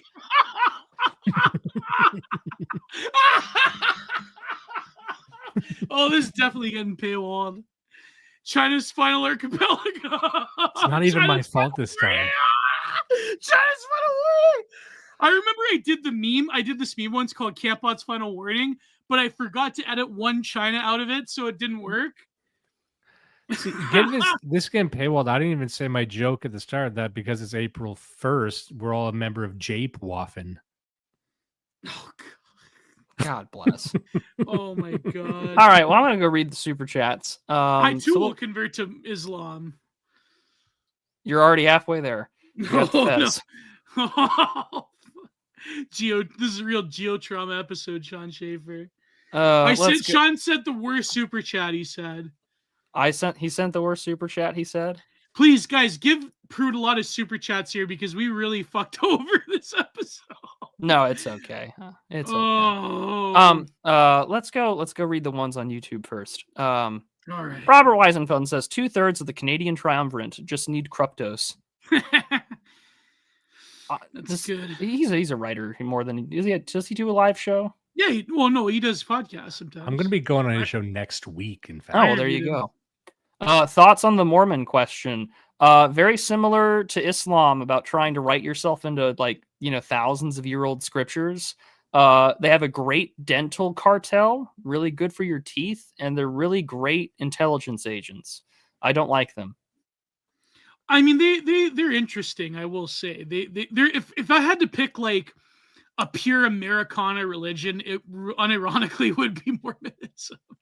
Like they really are the American religion in some ways, in terms of like using Americana mythos. Yeah, absolutely terrifying. Is this actually the last episode? Asks Millennia Esoterica. Boy, we'll find out in a week. Oh, the short-legged Mac Daddy asks, Yee's 2016 Sacramento speech is always Kino? He had a speech? I'm not familiar, nor do I want to find out. So it can be Kino to you, but not to me. Son of Haster says, I'm so glad I didn't miss the show tonight. Well, I wish I did. Hugo Gloss for 50 Mexican pesos says, the Great Replacement is the second Tim Hortons opening in my town. A roaring trend of Canadianizing the north of Mexico. Yeah, that's good. That's good. Oh, that's a good thing, actually. That's a good thing. I'd rather have, probably Mexicans than Indians working at Timmy's. No, you don't want either. Maybe. Why? How's the service industry in Texas with a lot of Mexicans, Prude? Awful. Oh man, I think that would be like next. Awful. They're not like hardworking. It's not like just Mexicans anymore. It's all awful. It's all awful. Everything is awful. I'm that Decemberist song from 2018. Everything is awful. And I will stuff my pockets full of rocks and I will just take my body to the river and drown. If only Evola could see the state of Amerigooners. So true. Oh yeah, he'd come. They're black Klansmen. Obadiah Vandal says, I'd buy that for $1. Well, you bought it for $2, so well done. I'd buy that for $1. And then Behold or Huxold, good show, TBH. Well, if you say so. On to the ones over on Entropy. Oh wait, John Carter. Oh, John. Oh yes. Hold on. John Carter sent one. Prue, this is the worst episode of TDA so far. 124 episodes in, and John Carter has been right this whole time. Classic Soylenial Simpsons reference right there. And then the most generous super chat of the night so far, for $50 US, blood-based. Thank you incredibly for your generosity. The small bit that this gets into my pockets, into my bank account, soothes the worry I have in the back of my mind that all of these episodes will be played out before my eyes, the last judgment, and I will be condemned. Let's see here. Sam153 says, all Canucks should read Kruptos' new article on the Red Ensign. Very prescient and alarming about the changing political landscape in Canada. Oh, yeah. There you go. Serbian Cat says, if we are all Kanye, can Gio say the word? Gio can always say the word. He's always had permission. Charlie Mackey says, good evening. I hope you are all well. I'm not going to say it. I'm not. Nothing and no one from this age can be allowed into the next. May winter last forever and end all. May we all freeze to death like the end of dinosaurs. I love that one that mystery girl he popularized that one dinosaurs gif for the guy like dropping his beer can. Yeah, that's great. It's a good one. It's a good one. Let's get some subs. Just remember, when we win, it's being called Bombay again. Sean Schaefer says this is getting paywalled. Time to offer threats to Dimes. Every week I go without a new Blood Satellite episode. The closer I go to sending Dimes a Kaczynski special. Oh my gosh, you're gonna churn him out? What's wrong with you? I don't believe that. I remember Borzoi had a good deconstruction of the whole. Okay, Gio, I was trying to cover the fact that he was threatening him with actual physical violence for the sake of like. No, I know. I got the joke. I can tell he's like visibly angry now. Oh, I'm literally just sitting here, just tired. I'm so well, tired. You know what's funny, Prude, is that like this is what I felt when Dimes came on. I'm like, oh man, I'm gonna spend 3 hours editing this fucking shit. Oh, I'm just not gonna monetize this episode. I'm just don't edit it. No one wants you to. It's fun. Everyone. I put the unedited episode behind my paywall for the channel. I put it on Odyssey. I got and just imagine Prude there, head in his hand, and I'm looking at the chat. We didn't get to King Anus. He's got a comment here. He's got a great comment. He reminds me of the Solar. Don't you know how I stumbled on this 2 hours? Which one by King Anus? It was more just all Indians are at Tim Hortons. That's true. John Birch wasn't no Mormon. Was he a Mormon? I'm going to be so disappointed. No, he wasn't. Okay. I like that the John Birch Society has decided to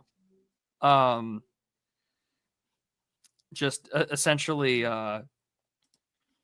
become like a right-wing Twitter poster. Oh no, he was raised as a fundamentalist Baptist. John Birch. Yeah. Gio, I was trying to avoid saying death threats live on stream. Oh yeah, I know. No, I was just saying that like a lot of people had the thing that like they said that Ted Kaczynski was trying to like, he was confused about his gender. I remember Borzoi did this thread about how that was like CIA propaganda. Yeah, probably. Probably. Yeah. It's not like he wasn't an incredibly unwell psyoped individual. Yeah, of course. Yeah. Sean Schaefer again says the polls are sending this one to the members only zone. No, I'm just not going to monetize it. I'll just put this one up on here.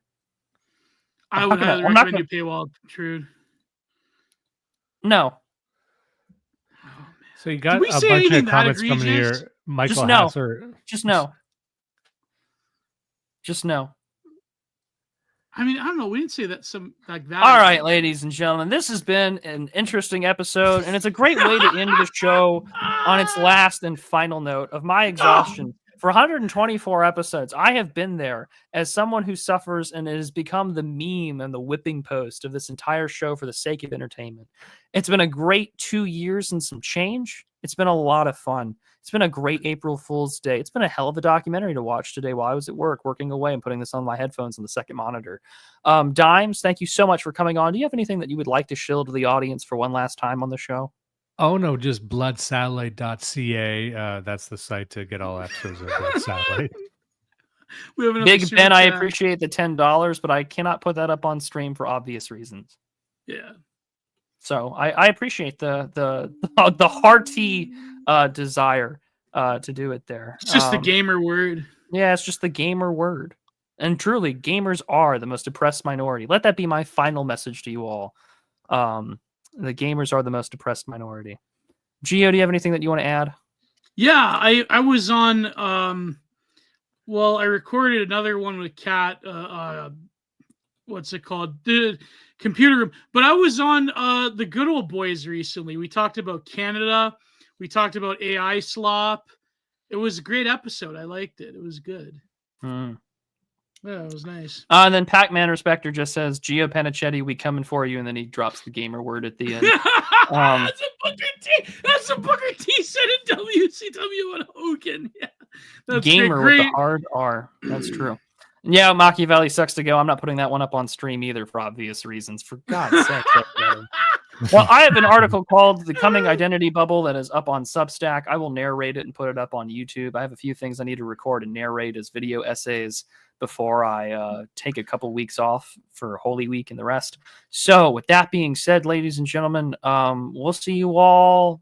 Well, never, actually. This is the last episode of the Digital Archipelago. So have fun. We'll see you, I guess, never. Bye, everyone. God bless. Goodbye, too sweet.